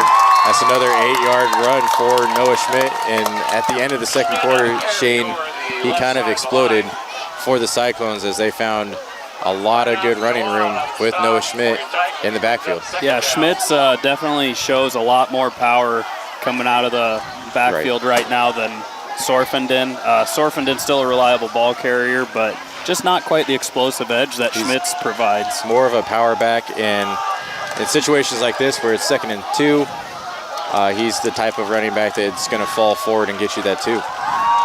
But here, we got a spread offense from the Cyclones. They're looking in the air. And that was a dangerous throw from Will Arkfeld as... not so much a dangerous throw as Joseph Franz just sees the ball go right through his hands. Absolutely. And kind of lucky no ricochet was caught by Lewis Central because there was about 2 of them waiting. Yeah, it looked like Arkfeld put the ball in a good spot, and Joseph Rice just didn't get his hands around the ball. And we did see a little bit more zip on that throw. And Shane, in the first half, Arkfeld was more arcing the ball to the receivers, and that caused a lot of issues. Again, LC out here loading the box, and it looks like should be offsides on the Titans. But we'll see how this call goes. It should be Titans. Again, you're right. It should be. We're the away team, so you never know how this is going to go. And Shane, we saw that all first half from the Titans. Yeah, they were jumping two or three of them. Offense or offsides calls. And they were jumping early in their first quarter, and I do believe they got 2 in the second. And they're going to get called for that one too. Looks like, you know, LC's kind of stacking the box when Harlan comes out in the eye. Luckily, the offensive line's holding up so far. They are. And we've touched base on it in the first half, Shane. The size difference between Lewis Central and Harlan, it is hats off to the coaching staff getting this offensive line and defensive line. We've seen Harlan win multiple matchups on both sides, and kudos to the coaching on that. But 1st and 10 for the Cyclones, ball in the 33, back in the I formation, and Lewis Central stacking the box like you said. And they get home this time. But Noah Schmidt will get about 1. Schmidt still gets back to the line, maybe half a yard. Again, that's one where you almost wonder, when are you going to start calling a play-action pass? They're stacking the box. You have single matchups on the outside. And you could get Sears down here to the near side. More room down here. But it worked for them in the second half, Shane. Or in the second quarter, excuse me. I think Harlan's just trying to take time off the clock. Yeah. You know, Harlan put together a good drive at the end of the second, running the ball out of the eye. You just hope they don't get too comfortable doing that. They're going to go fake toss, handoff to Noah Schmitz. And he's going to tackle her. Yeah, he breaks free, gets a first down. Good, tough run, bouncing off the first tackle. I saw that play. I didn't think they were getting anything. I thought he was getting back to the line because they hit him square to where, Shane, if that was me, I would have been on the ground. Yeah, but you'd get blown away like paper in the wind. Absolutely. That's why I'm up here. But 1st and 10, ball in the 46 for the Cyclones. Knocking on the door for Lewis Central's territory. Holding a 2-point lead here in the third quarter, 14-12. And we're looking at more I formation. Eggers will line up to our near side. And Noah Schmidt in the backfield. And we're going to roll out here. There's and the a play nice action. pitch and catch for the Cyclones. And he'll be right at that first down line. And that's the play action I'm talking about. Get a good play action, roll out, you know, frees up some time, gets the receivers open. Yeah, they were all on Noah Schmidt, and I do believe number 33 for the Cyclones, that is Brett Heese. So they were all on him at the line, left Brendan Eggers wide open there for a 9-yard touchdown or pitch and catch. Definitely was not a touchdown, Brian. I just corrected myself, Shane. Cyclones establishing a good drive. It looks like Schmitz and Sorfenden in the backfield this time. And they're going to give it to Noah Schmidt again. You know, that's the patented Cyclone fullback dive. They love that play. 2nd and 1. That position will never die here in Harlan. Looks like he got the first as well, so good play call for the situation. So 1st and 10. Ball in about the 43 for the Cyclones as Sorfenden comes off the field. So I do believe Noah Schmidt might be seeing the ball yet again. Yeah, it looks like maybe they're riding the hot hand, and Schmitz is definitely the hot hand for the Cyclone offense right now. He had a massive year last year at the end of the year, so definitely picking up where he left off. Under the gun again, as this time we have an option, and he's going to keep it, and he'll get about 3. You know, you like the safe play. Looked like Schmitz was maybe open for the toss. I would like to see the toss there. You'd like to see it, but at the same time, it's a good, safe play, not risking the turnover. You got a drive going, get some yards, keep it moving. It's ball in the 40, 2nd and 7 for the Cyclones here as Will Arkfeld gets the play. As we saw, that was an issue here in the first quarter. It costed him 2 timeouts. And Shane, they're down below 10 seconds again on the play clock. They're just getting to the line with about 6 seconds left. And they'll just get the playoff, as it'll be a Noah Schmidt handoff. And he'll get back to the line. And that'll be a personal foul. As the play was whistled dead and a body slam from a Lewis Central D lineman. Yeah, not a smart play from the Lewis Central defensive lineman. Garrett Rutledge, the captain. You don't like seeing that. Especially if you have a C on your jersey. Unnecessary roughness, number 74, defense. 15 yards. And that'll inch Harlan closer to the red zone. Absolutely. I think that could have been a little bit more frustration rather than... You know, it's you know, there's people talking back and forth down there. Harlan in the game, you know, they're winning. Probably got to be some frustration. Absolutely. You know, lining up in the eye, they're stacking the box, still struggling to stop the run. And, I mean, Harlan on the road, so, and it is the Cyclones. We're not very well liked. Yeah, always got a target on their backs. So in the I formation again, Noah Schmidt in the backfield. Quick out to Sears. And that'll be good for about 5 yards. As it kind of just seemed like Lewis Central did not really press the line on that one. As, I mean, really wasn't pressured. No, it looks like Arkfeld's kind of keeping his head on a swivel, seeing where the cornerbacks are playing, and it looks like Juwan tends to play back on the coverage. As you see, he's kind of lined up off the receiver again, and they're just getting that quick hitter out there. As we have him in the I formation, Sears off to the far side. This time they'll give it to Sorfenden up the middle. And he'll get a tough run there for maybe about 4. Yeah, Sorfenden taking a fullback dive for about 3, I think. Leave it at 3rd and 3.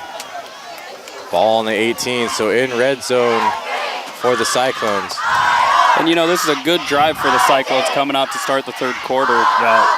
Almost halfway through the 3rd quarter right now. Absolutely. And, I mean, you need points no matter what. Whether you get stopped here or not, you got to go for 3. In a game like this, I think you take the 3 here if you don't get it. Well, that's just me. This is where, you know, end of the first half, maybe attempt the field goal, get the 3, because now if you get another one, that puts you up 8. And we got a run right up the middle there. He'll be right at that line. I don't know if he got short short of the line to And he will be. He'll be short. Looks like maybe got a yard. So again, those are the situations. You almost wonder, why aren't we calling a play action there? We've been running pretty solid. Call a play action, get the rollout. Because now you got the play action in their minds on defense. Yeah. Now, yeah. I mean, you're still in the same situation. They've got to be worried about the run just as much as the pass. So. Absolutely. Here we are in the I formation. Schmidt in the backfield. Can Harlan fall forward for 2? And we got the rollout here. And he's just going to throw it to the field. So an incomplete, and Harlan will turn it over on downs. You know, it was a little late coming on the near sideline. Arkfeld probably couldn't see him. Sears was cutting open in the back of the end zone. Hard move to throw back across your body, but I mean, take a chance, I guess, because it's 4th and 2. So throwing it away like that, you don't get much. Right. And Shane, again, I know I sound like a broken record right there. I would have taken a 3. It's you got a 2. You're hanging on to a 2-point lead. You know, take the 3. Let them go down the field. Yeah, that's a chance for 6 points you left out on the field at the end of the first half and the beginning of the second, and that's going to give Lewis Central some momentum. I mean, they just stopped you twice. Both times your defense was on there. Like you said, though, 3rd down, I would have liked to see the play action. Yeah, see, I would have preferred the play action on 3rd down, maybe go back to it on 4th down, preferably kick the field goal. But absolutely. But nonetheless, Harlan will be on defense for the first time in the second half. Can they kind of get Hetzel flustered there on Lewis Central? They had luck last year, the first half. Can they get them to make a mistake again? Yeah, coming fresh, definitely going to have to see that pressure. But I'm thinking the Titans will probably stick with the run early on this, as that was working pretty well. We haven't really seen them kind of set and throw a lot since the interception. He did throw a touchdown, but they've been strictly run dominant. I mean, this game in general has been run heavy. Absolutely. And here we are, high snap and a draw right up the middle. Harlan will give him about 4, but Harlan was there right away, as the snap kind of delayed that a little bit more than it should have. See Franz Rice take a break real quick. For the Cyclones, 2nd down.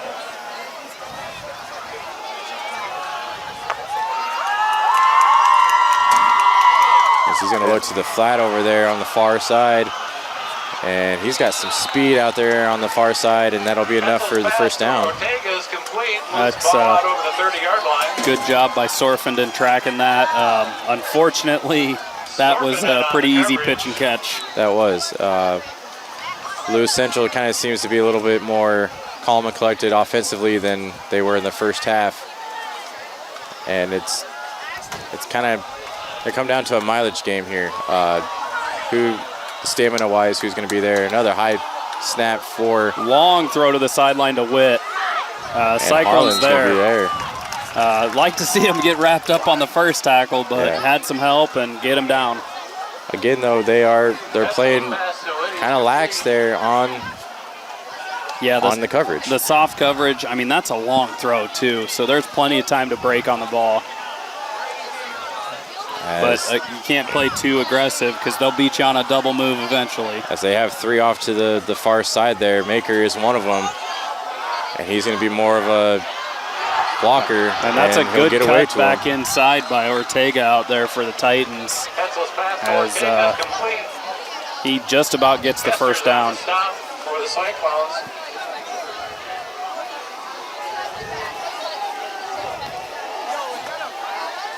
Or maybe not. He only gained a yard, it looks like. I thought he got a lot more than that off of that. I think it just looks that way off to the far side. But 3rd and 5, ball on the 36 for the Titans.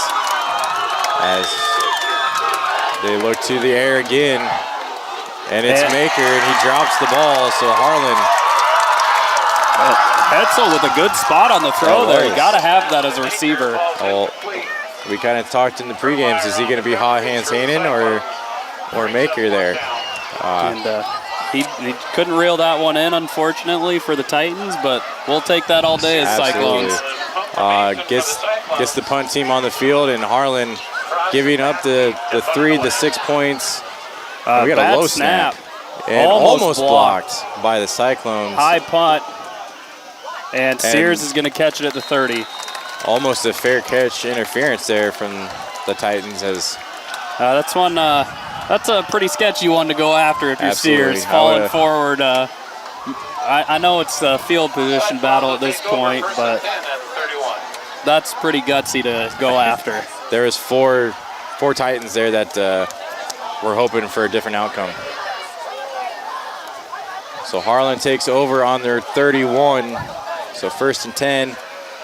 Just over 4 minutes to go here in the third quarter, Shane, as when the ball's on the ground, the time goes quick. Yeah, and you see Harlan had about 6 minutes of possession. LC got about 2 there. And Harlan still 14-12 here almost at the end of the third quarter. As we got another option play here for Arkfeld, and he's off to the races to the sideline. I think he'll get to the line.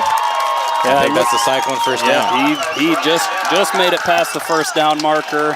Arkfeld showing a little bit of wheels out of the backfield. He whiz. There was no thought process behind if I'm going to pitch it or not. It was, I think he had the first down line in his sight the whole way. Yeah, and again, it's one of those just being safe with the ball. He's been really good with that outside of that interception he threw in the second quarter. Yeah, don't want to be careless with it. Keep the ball on the ground if you're going to do that. But here we're back in the I formation. And it'll be Noah Schmidt up the middle, and he'll get about 2. Yeah, and this is where I'd almost like to maybe see a little trick play or double move, whatever you want to call it. Juwan's playing back off Sears. Throw a little fake quick pass out there and get Sears on a fly. Yeah, or better yet, play the sidelines, do a little out route to the sideline if you're worried. Yeah. You got the sidelines there, throw it out of bounds if it's nothing open, can't get it in there. But like we said, this is kind of vintage Harlan, I formation, pound the ball on the ground. Yeah, it just seems like they're playing off on Sears, and he's got some wheels, so I'd like to see a double move here soon. And it's going to be a keeper. Run the option, get up the middle on it. It looks like Harlan's getting to that loving the option play calling. It's worked for them in the past, Shane, but as people that have watched this team the last 3 years, it's been a very different offense the last 3 years. It's very high-flying, let-it-rip type offense, but first game out, this is important. Just take care of the ball in the lead. Yeah, and Cyclone's getting to the line, 5 seconds left. Might have to waste a timeout here. And it looks like they will get a timeout. That was pretty close with the snap. Not something you really like to see. Nope. We saw this in the first half, Shane. First quarter, they went down 2 timeouts in the first quarter, mainly because of this. Yeah, in a tight game like this, those timeouts are going to be pretty important towards the end of the game.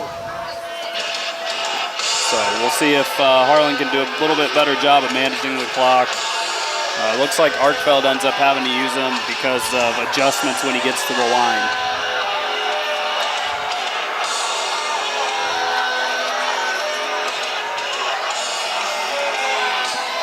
So 2:34 left here in the third quarter, Shane. 14-12. Harlan over the Titans. Battle of the number ones, number 1 4A, number 1 3A. And questions being answered on the Cyclones team, Shane, and still more doubts have also sprung from this game, but nonetheless, for the doubts that everybody has had on the Cyclone team, hanging in there with 4A, Lewis Central, Yeah, coming out, like we've mentioned, losing the team they did, losing those players, you always wonder what you're going to come out with. And, again, even just hanging with Lewis Central, who, rebuilds pretty well. Absolutely. And that's a good sign. Yeah. Going to be a very good thing for the district players. He's got a Rice there over to the far side for a first down. Good ball from Arkfeld. They look to be getting a little high on him. On the stop. As we got an injury. It looks like just some cramping. Injury timeout on the field. As Rice looks like maybe his calf's cramping up a little bit. It is hot out here. That is one thing this game we haven't seen a lot of with the heat. He's been putting in a lot of minutes too. He's playing both sides of the ball. Yeah, with the heat and stuff. If you don't hydrate out here, Shane, you're going to see a lot of the cramping injuries, and that is the first injury timeout we've had in the game. Yeah, but like I said, Arkfeld with a good throw there. It's a little high, but gives a receiver a chance to go up and get it. Almost like to see him be able to catch it in stride there, but nonetheless, good strike through the middle. Yeah, so 1st and 10. Ball on the 40 for the Cyclones. In the I formation again, Arkfeld under center. Schmitz in the backfield. Sears off to the far side again, and they'll give it to Schmidt. Little counter play. He's through a couple arm tackles. Falls forward for, looks like about 6. And, I mean, it just seems like he's asking for the contact, because after the contact, he gets about 4 to 5 yards. Yeah, and it looks like Schmitz is down with some cramps now. Injury timeout on the field. I don't know if these players aren't really staying hydrated very well. It's been hot this week, so that's obviously going to play a factor. And having the hot game. Yeah, we are behind the student section, Shane, and this is the only time we've got a decent breeze up here. It is warm. It's just muggy out, and then, like I said, the turf attracts a lot more heat down there than what we get up here. So Noah Schmidt down a lot longer than Rice was. Kind of hoping it's just cramps. I hope so, because, man, what a blow this would be for the Cyclones. Noah Schmidt has been kind of the back in this game once he got in. Yeah, he's definitely turned into the workhorse tonight.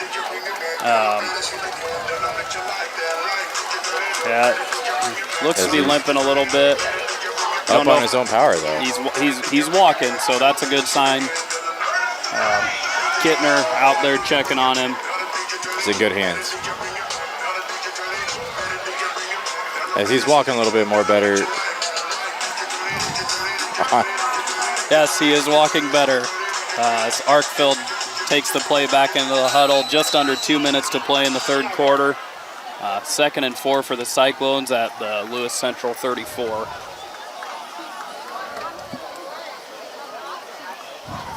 And Shane, what a win this would be for the Cyclones. Last year they kind of gave it away, but nonetheless, this would be a huge momentum boost at the beginning of the season. And quarterback keeper. Little quarterback draw from Arkfeld. And he'll fall forward for about 6. Arkfeld on the keeper. Looks like close to a first down. I'm not sure he quite got 6 since it was 2nd and 4, and now it's 3rd and 1, but it's pretty deceiving from this angle. It is. We are in the corner, so if they run it to the far side, it's very hard. We don't have binoculars, so it's very hard to pinpoint where they're falling. Yeah, almost wish they'd put like yardage markers out on the field, Brian? We need Booger McFarland's closed cube up the sideline, follow the ball. But in the I formation, 3rd and 1 for the Cyclones. And Sorfenden will just get upended, but it looks like he'll be upended forward for the first down. He ran to the far side, and Shane, all I saw was feet. Yeah, his feet got over his head in a hurry. And not something you probably like as a ball carrier. No, but that is enough to move the chains, so he did his job. As Noah Schmidt is running on the sidelines here, so.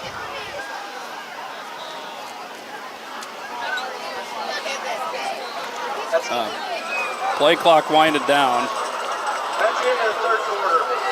And it'll be the end of the third quarter. As they're going to let the third quarter run low. So the end of the third quarter, Harlan still 14, Lewis Central 12. Going to the fourth quarter, Shane.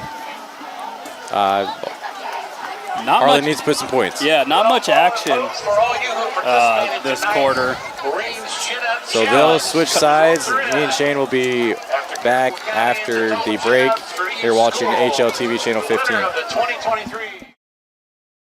Local Cyclone coverage on HLTV Channel 15 is brought to you by Keist Auto Center in Harlan, Iowa. Polly Jones Funeral Home, longtime supporter of Harlan Community Athletics and events. Family, service, community. SCSB. Conducting Swampler is a proud supporter of the Harlan community, education, and student activities. We move your business forward. We're your station for Western Iowa sports. Google 105.3 FM Tano D in Harlan, Iowa. Welcome back to HLTV Channel 15. Start of the fourth quarter. Your defending state champions, Harlan Community Cyclones 14, the Lewis Central Titans 12. As Harlan will take over, 1st and 10, ball in the 29 here to start the fourth quarter in the I formation. Yeah, Harlan out here really just looking to control the clock, it seems like, and they're doing a good job. And they're going to get Sears out to the far side there. Arkfeld gets it to Sears. He's going to break got some free. room. Not quite get to the touchdown, but he gets some good yardage. As he'll get. As he's pushed out of bounds at about the 8, it looks like. Yeah, the 8. As just barely got pushed out, or else, Shane, that would have been 6. And for the first time in a long time, they're getting Sears involved, and he makes a big play. And looks like there's a Cyclone down on the sideline in the celebrations. Not sure what happened. Hopefully get some medical personnel over there, as we'll take a quick break. You're watching HLTV Channel 15.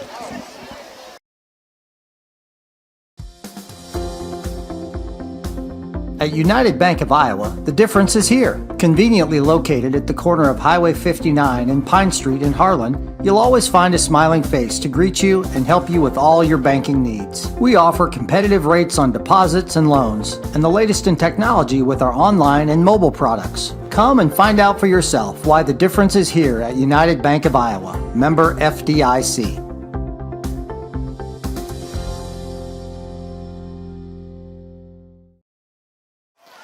Welcome back to HLTV Channel 15 here, back from the injury timeout. Here we have on the sideline a injured Cyclone. Took like a little collapse there. Aiden Ransom went down. Not sure what happened.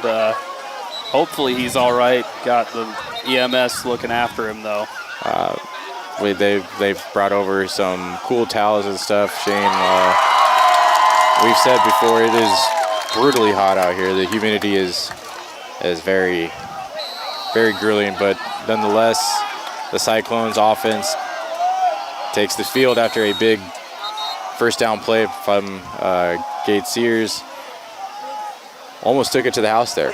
Yeah, again, that's that little quick hitter that the Cyclones have had success on. Saw Sears give a good jab step like he's running downfield, and then stopped his route real quick and beat the corner on the edge. And Harlan will get to the line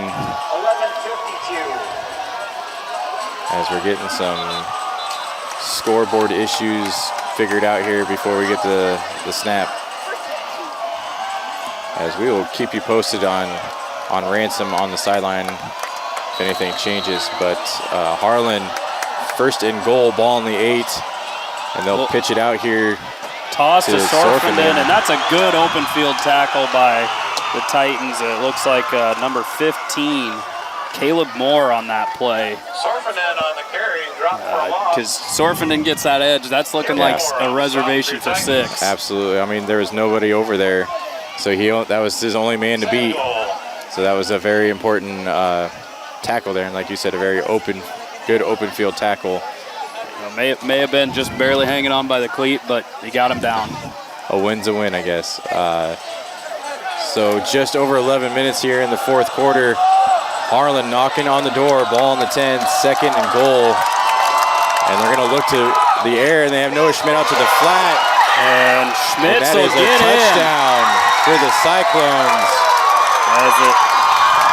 It was a good call getting Noah open in the flat. They were looking Sears way, Noah Schmidt off to the flat. He had just enough to beat them to the corner, and that'll put Harlan on the board 20-12. And Shane, that could be a mini dagger almost, as it's been kind of hard here in the second half to put anything on the board. Yeah, I don't know about a dagger, but this is a very important extra point right now. It is, and special teams has not been the highlight of this game for the Cyclones. Yeah, and you saw Lewis Central miss an extra point earlier in the game. We got a low snap. And low snap, and it's blocked. So unfortunately for the Cyclones, it is now 20-12 after a missed extra point. Yeah, not a good snap on that play. No. Got a late hold, and their kicks Schwery just couldn't get the ball up over the line.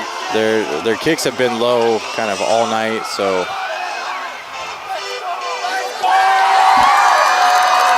As we hear the Cyclone students getting fired up. As apparently they have won a cheer. They won a chin-up contest tonight. A chin-up contest. So the military came out and informed them, yeah, you guys won. So that's why it's even louder. So we'll see how this kickoff goes for the Cyclones, if we're still going to angle it to the sidelines and risk it going out of bounds, giving up good field position, or what we're going to go with. It's almost where should you let the punter kick off, or I don't know. I don't mind the squib kick, but I feel like maybe just take the sideline out of it and squib it down the middle. Yeah.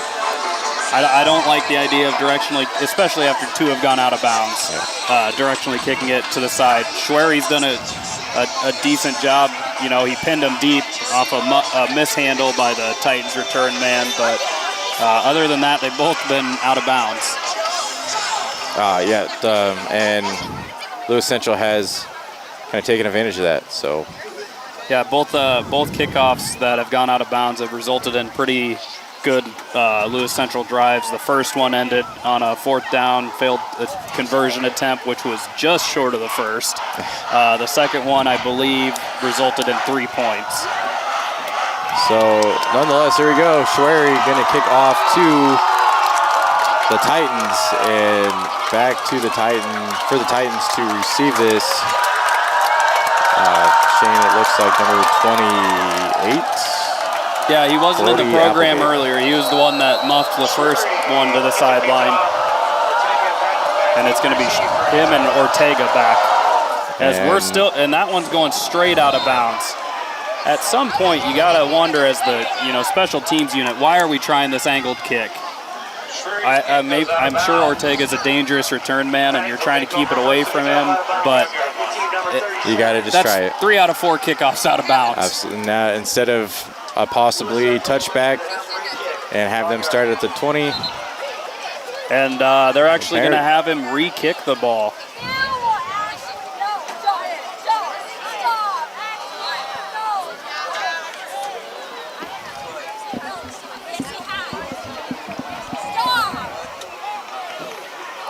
So maybe some new life here.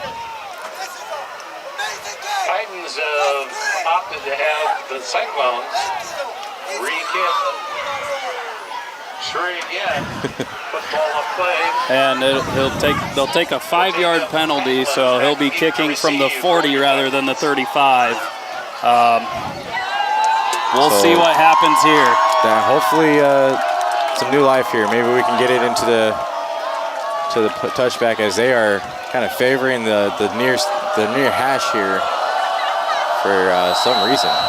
Yeah, again, I guess I don't understand the thought process here. And we're gonna have a squib, and he catches that one. And he'll break some tackles. Breaks a tackle, and we got flags. Laundry on the field. Harlan still not doing a good job of wrapping up.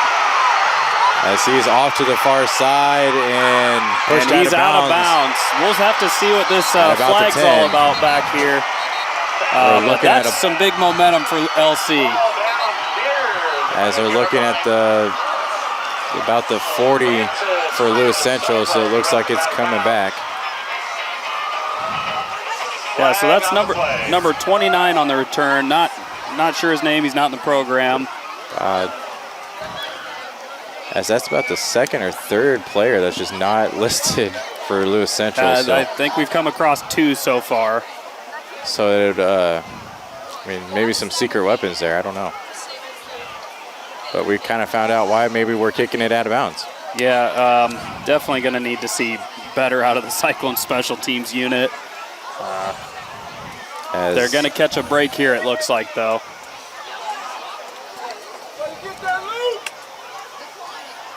Personal foul, blocking out of bounds, Lewis Central, number 15. We get a blocking out of bounds call on Lewis Central. And that's on Caleb Moore, the man making the tackle to keep Sorfenden out of the end zone earlier, makes the mistake on the sideline.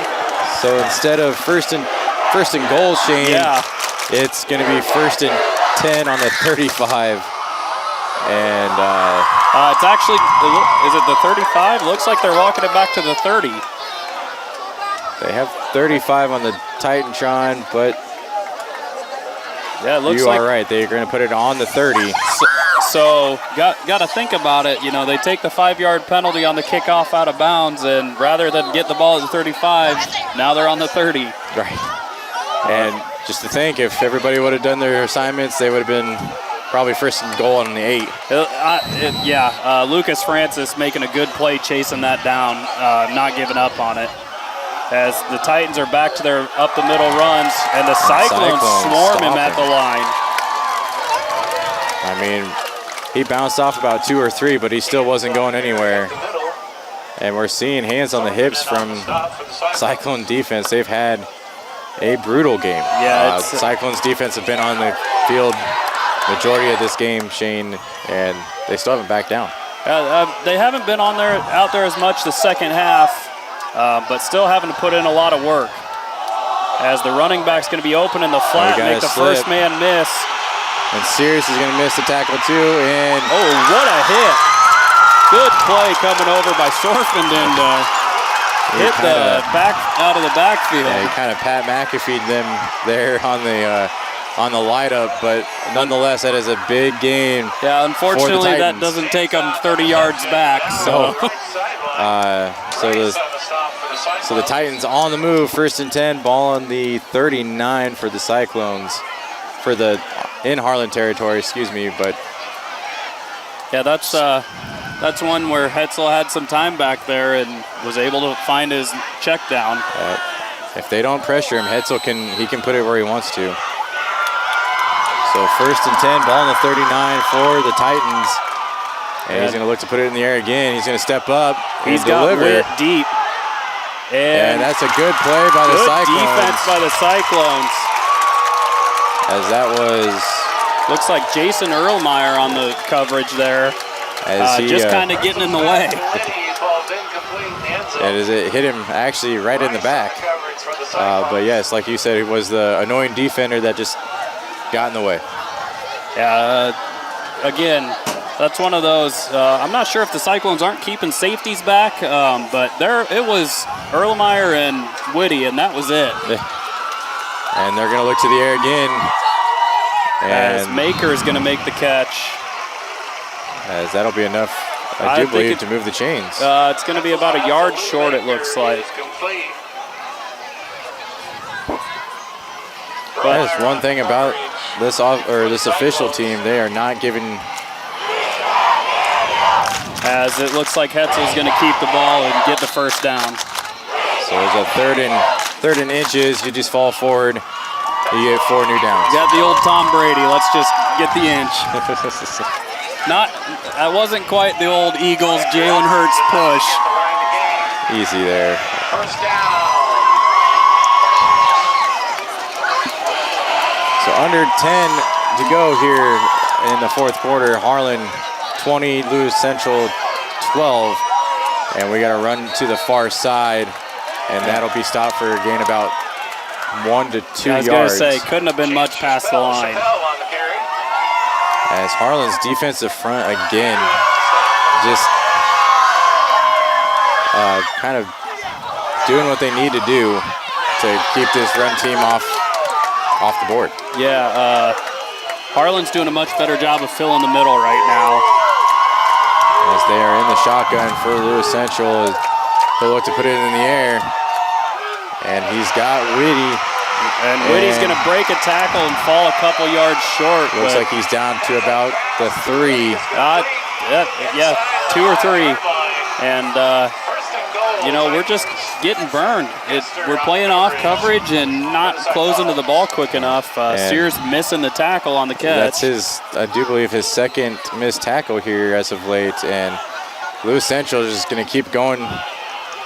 And they're going to test Harlan's run defense again. And he'll fall forward, maybe though. About 1. Yeah, he might have gotten 1. He fell forward.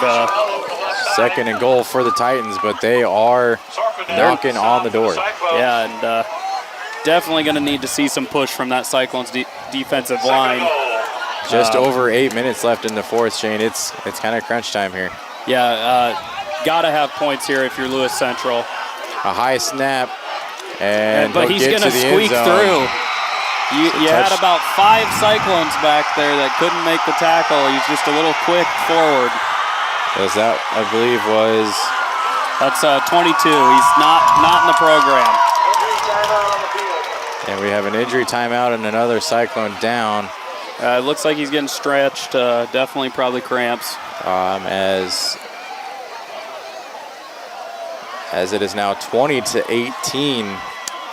Harlan holding a slim lead over the Titans, but Lewis Central will put it on the board here. So waiting for the injury timeout, we'll see Lewis Central's extra point after the injury timeout. You're watching HLTV Channel 15. Local Cyclone coverage on HLTV Channel 15 is brought to you by Hanson House Senior Living. Experience life, experience Hanson House. Dr. J's Family Eye Care, longtime supporter of Cyclone sports in Harlan. Cyclone Lanes, great family entertainment including bowling, sandwiches, and homemade buttercrust pizzas. United Bank of Iowa. The difference is here. Member FDIC. Peterson Family Wellness Center and Lewis Family Aquatic Complex. Live well.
Welcome back to HLTV Channel 15. Shane, just under 8, 7:59 to be exact. Lewis Central just put it on the board, 20-18. Gonna come out going for 2. Got to try and tie this game here. So this is a big 2-point conversion here for the Titans as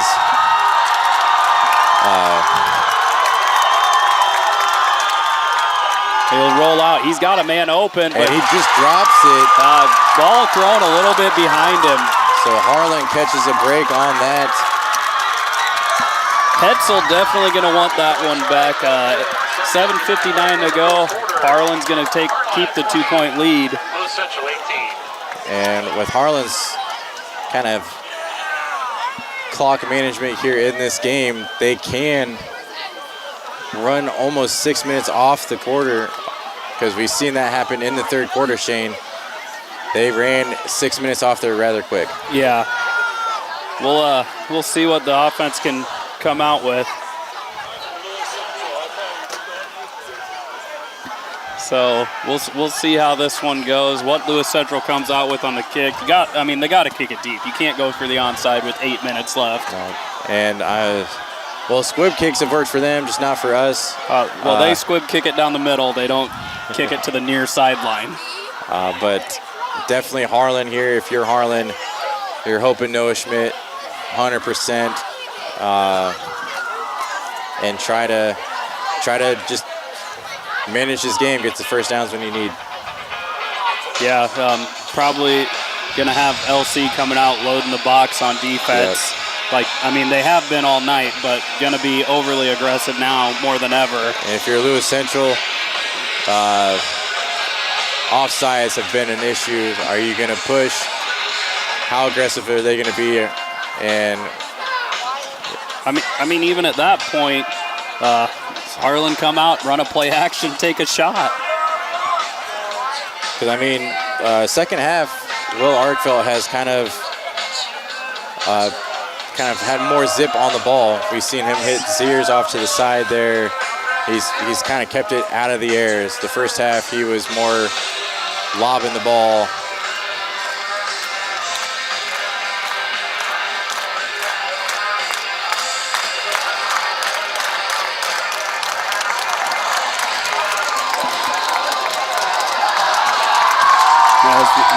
Lewis Central getting set to kick the ball off. As if last year, Shane, we saw the onside kick that led to a touchdown. Are we going to see history repeat itself? Or if you're Harlan, definitely thinking about that. As they'll squib it short. And Harlan is not going to... Harlan will down it at about inside their own 5-yard line, as that was not a good play for the Cyclones. 3-yard line. So it looks like the return man tried to make the heads-up play, being out of bounds and touching the ball. The refs are going to say it hit a man up the field, though, so it was muffed earlier. So LC pins them back. On their own 3, Harlan holding a 2-point lead. Shane has to go 97 yards if they want to put this game away. They don't have to go 97, but they got to work some clock, and this is going to put the pressure on because you almost got to run the ball in this situation right here. Lewis Central. Spreading the formation. This is one they've run the quarterback draw a lot. And they're going to pitch it to Sears, and he's going to get a little bit breathing room, but looks like he's out to about the 9. So 2nd and 1, ball on the 13 for the Cyclones, as that was a... that's definitely at the 9. Well, on the Titantrons, we're seeing 13. Brings up 2nd down. It is 2nd and 1. It's at about the 9, I think. Yeah. Second and 7 is what they're saying. All right, I'm not really sure what's going on. Ball on the 9 for the Cyclones, as they're going to give it right up the middle again, and he'll fall forward for, Shane, I'm not even going to guess. Looks like he got it to about the 12 there. So 3rd and 4. Ball on the 12 for the Cyclones. Now under 7 minutes to go. Harlan holding a 2-point lead, 20-18. You know what? Gotta wonder what the Cyclones come out with here.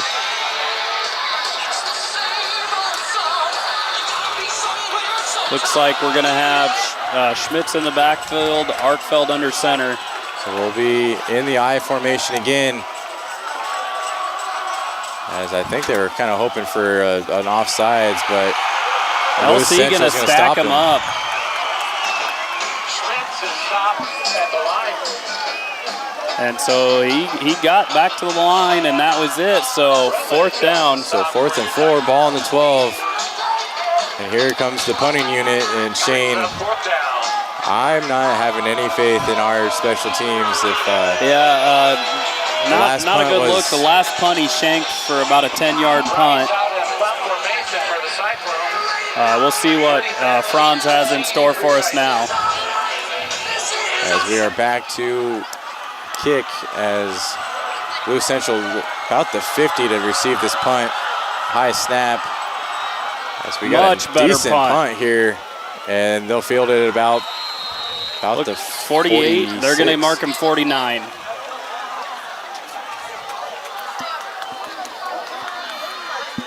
As we're going to have to see something special out of the Harlan defense here.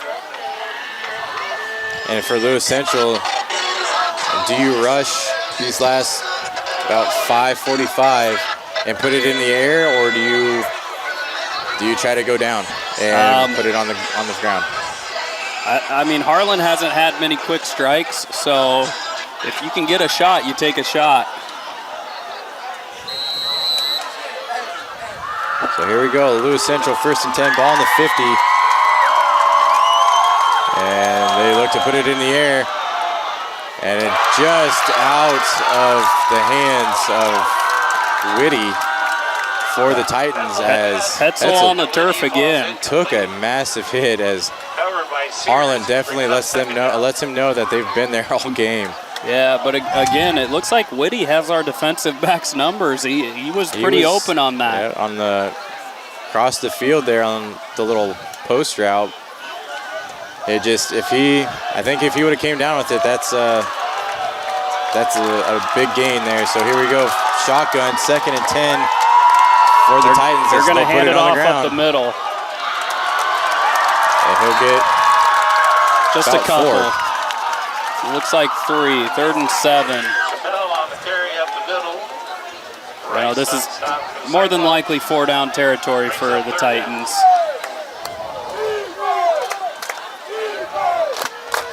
So by the time they snap this ball, Shane, it'll be about 5 minutes left to go here in the game. 3rd and 7. Lewis Central in the shotgun. Tall maker here to the near. Whitty in the slot got Van Balla matched up with him. And he's looking to the far side. And he'll just get. They're going to call that a catch. As Whitty will make the catch about the 35. I don't know. It looked like it might have hit the turf, but it was close and did a good job covering. Yeah. It looked like Cyclones were in zone coverage there as Van Balla gave him a little bump off the line and then sagged off. So 1st and 10, ball on the 35. And they'll put it on the ground again. And he's up the middle, way into the secondary for the Titans. And he'll get down to about the 22. So unfortunately, that'll be another 1st down for the Titans. You know, and not only that, looks like they're probably in field goal range, and they only need a field goal to win it. Yeah. So probably going to be a heavy dose of run here from the Titans. And they'll put it on the ground again, and he gets maybe 1 to 2 yards as he's stacked up. Got to wonder if the Cyclones aren't going to start trying to strip the ball. They're going to need some kind of a turnover here.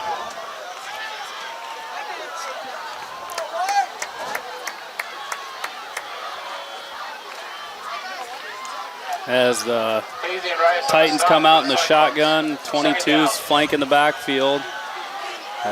We'll see, probably another run up the middle here.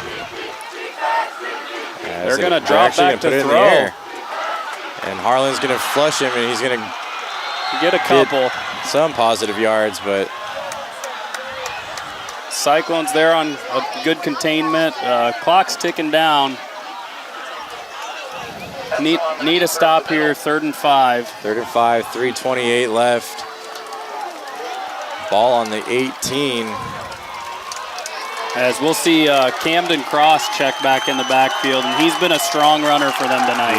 He had the one fumble early.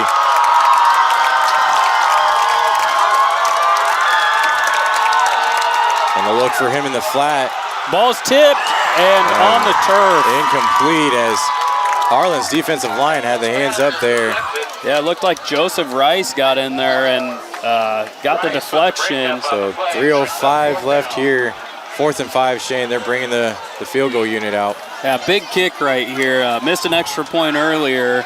But the rest, his 2 field goal attempts, Shane, have been more convincing. Rather right down the middle here. This one a little bit further than he's had to kick. He's got to kick at an angle too, so. And the kick is up, and it is And he nails it. So Lewis Central will take a 1-point lead with just under 3 minutes left here, 21-20. And Shane, are we going to see the dreaded onside kick that spoiled Harlan last year?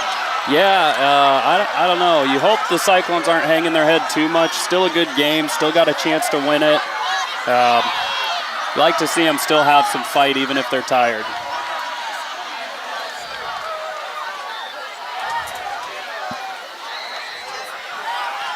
So we'll see what the Cyclone offense can come up with. We know they'll be on their toes on the kick. And man, if the first quarter, if anybody left thinking this is going to be a blowout because Harlan was up 14-0, you're crazy. Because Harlan Lewis Central living up to the hype again. Yeah, it's always a good game between these two teams. Again, whoever loses this, I mean, you're really not hurting in this. Both number 1. Non-district. It's not a district game.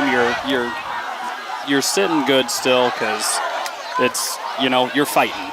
Right. It's basically right now, unfortunately, who's going to spoil the other one's potential undefeated season.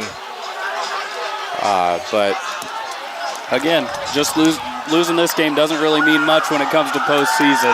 Harlan lost last year, ended up state champs. Lewis Central won, ended up the runner-up.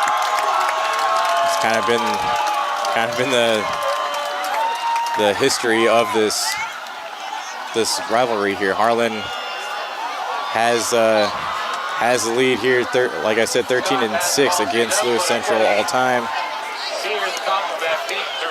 Yeah, we'll see what the Cyclones come up with. They've struggled with the squib kick, as we saw him get pinned at the 3 last time, which, gave Lewis Central the advantage on that last drive.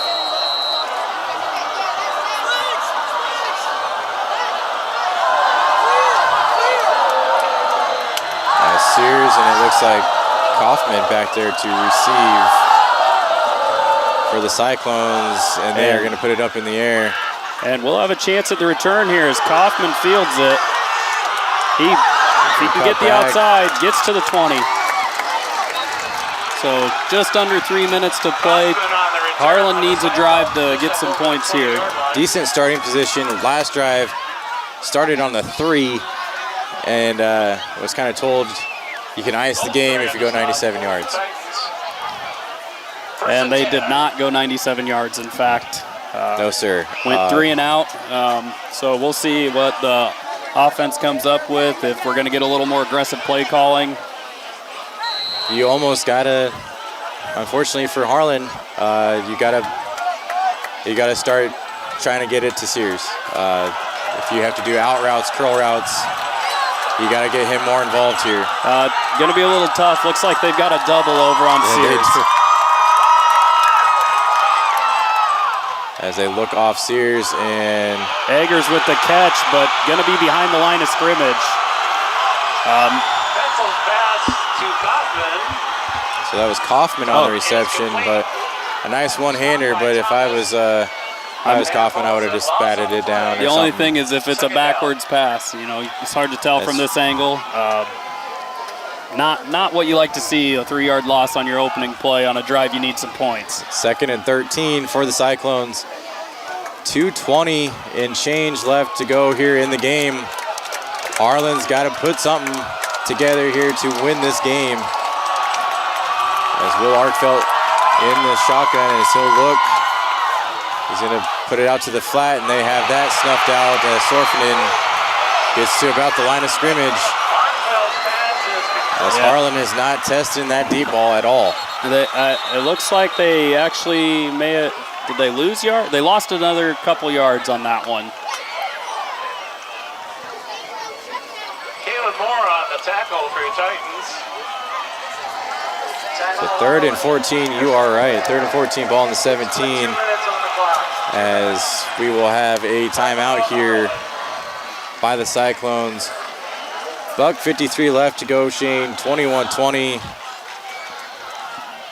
Harlan, not looking good for the Cyclones. Probably not the best play calls coming out. A couple short passes. I'm looking to the out route, I'm testing maybe middle of the field. You got to get something. You got to start playing the sticks. Yeah, now they've got one timeout left, so that's going to pose another problem when to use that last timeout. Again, it's just not looking good. Always got to keep faith. Cyclones, find a way a lot of the time. Crazier things have happened in this series and in Harlan history, but from where we're standing, Shane, kind of a deflated sideline. Yeah, losing 4 yards on your first 2 plays. So 2 minutes left. Got to see more aggressive play calling here. There have been a couple plays. Joseph Rise on a post across the middle. We hit that pretty well. Arkfeld's put a lot more on the ball this second half, so hopefully the offense draws up something good. So 2 minutes to go, Shane, 3rd and 14. This drive is basically the ball game. You don't convert here, it's pressure on big time. Shotgun, spread receivers. And he's going to look to the middle, and he's going to overthrow. He had Eggers, or Kaufman. That looked like Kaufman. Had him on a good route, just overthrew him. And he had Eggers on a curl route right at the sticks. He tried the quick strike. Unfortunately, overthrew him by 3 yards. So 4th and 14 for the Cyclones. Ball game possibly right here. Yeah, again, obviously not what you want to see on that play, as it's an incompletion, but that's the best shot they've had in this game. If you would have put it on the numbers, Shane, I think that would have been 6. It's at least midfield. Here we go, under center. Ball game for the Cyclones as he's going to roll it to the far side. And he'll put it up in the air, and it'll be intercepted by the Titans. And that's more than likely going to do it. That was good defense from the Titans there. And unfortunately for the Cyclones, they will turn it over with 1:47. And like you said, Shane, more than likely will be the ball game. Yeah, Cyclones have one timeout. I believe the Titans still need to get a first down to seal this one, but definitely going to be tough for the Cyclones to pull this one.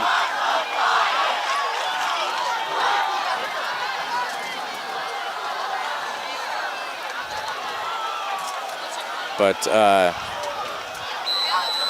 so here we go, 1st and 10, ball on the 43 for the Titans. And they'll just obviously hand it right up the middle.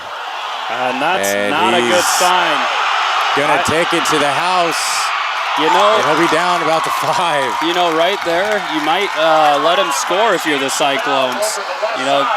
7 points, still a 1-possession game, but now you're gonna milk another.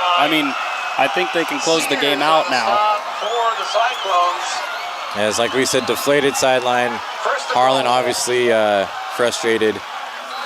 And their play right there has shown, I think, their tap, Shane. Yeah, it's a hard play to make to watch a guy score, but it's something you see running backs make. McKinnon in the Super Bowl this year going down early so they could milk the rest of the clock. Looks like 22 was ready to score.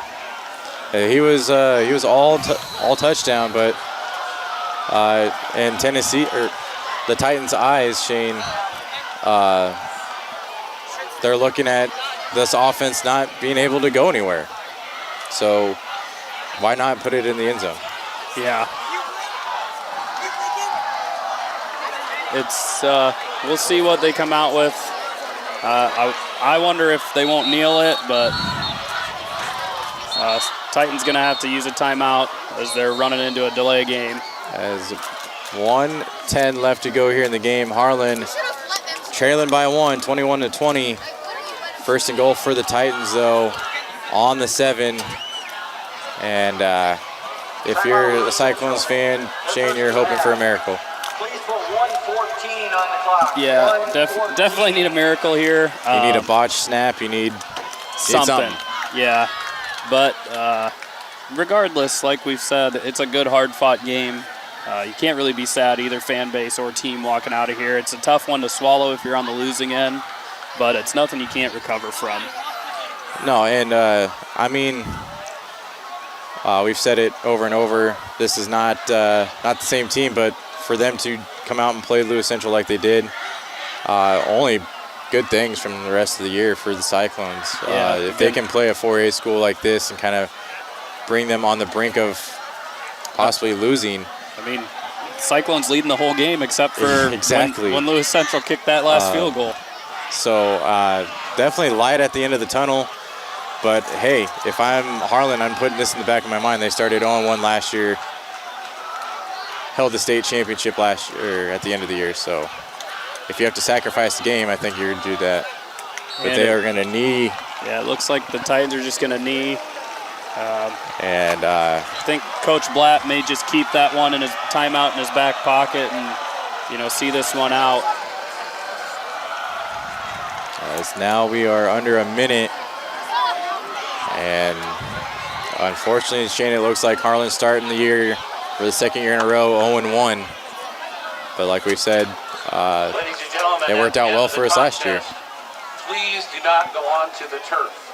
Once again, ladies and gentlemen, at the end of the contest, as they will take another knee. And I believe that should do it. And so if Blatt's not going to call a timeout, that will be the game. So that is the game. The first week of Harlan football starts with a 21-20 loss to the Lewis Central Titans. And Shane, so many questions were answered. Unfortunately, Harlan I think they ran out of gas there at the end. Yeah, ran out of gas. Haven't quite developed their offense, it looks like. Kind of a mix of things. Didn't really have the quick strike abilities. But kind of the Achilles heel for the Cyclones in this game, it is no secret. Their special teams put them in a lot of bad spots. Yeah, got to get that figured out.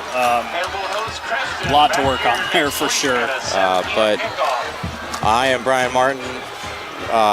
Shane Conrad with me on the other mic, Jonathan North on the camera, and you've been watching HLTV Channel 15 here at Lewis Central, Harlan 0-1.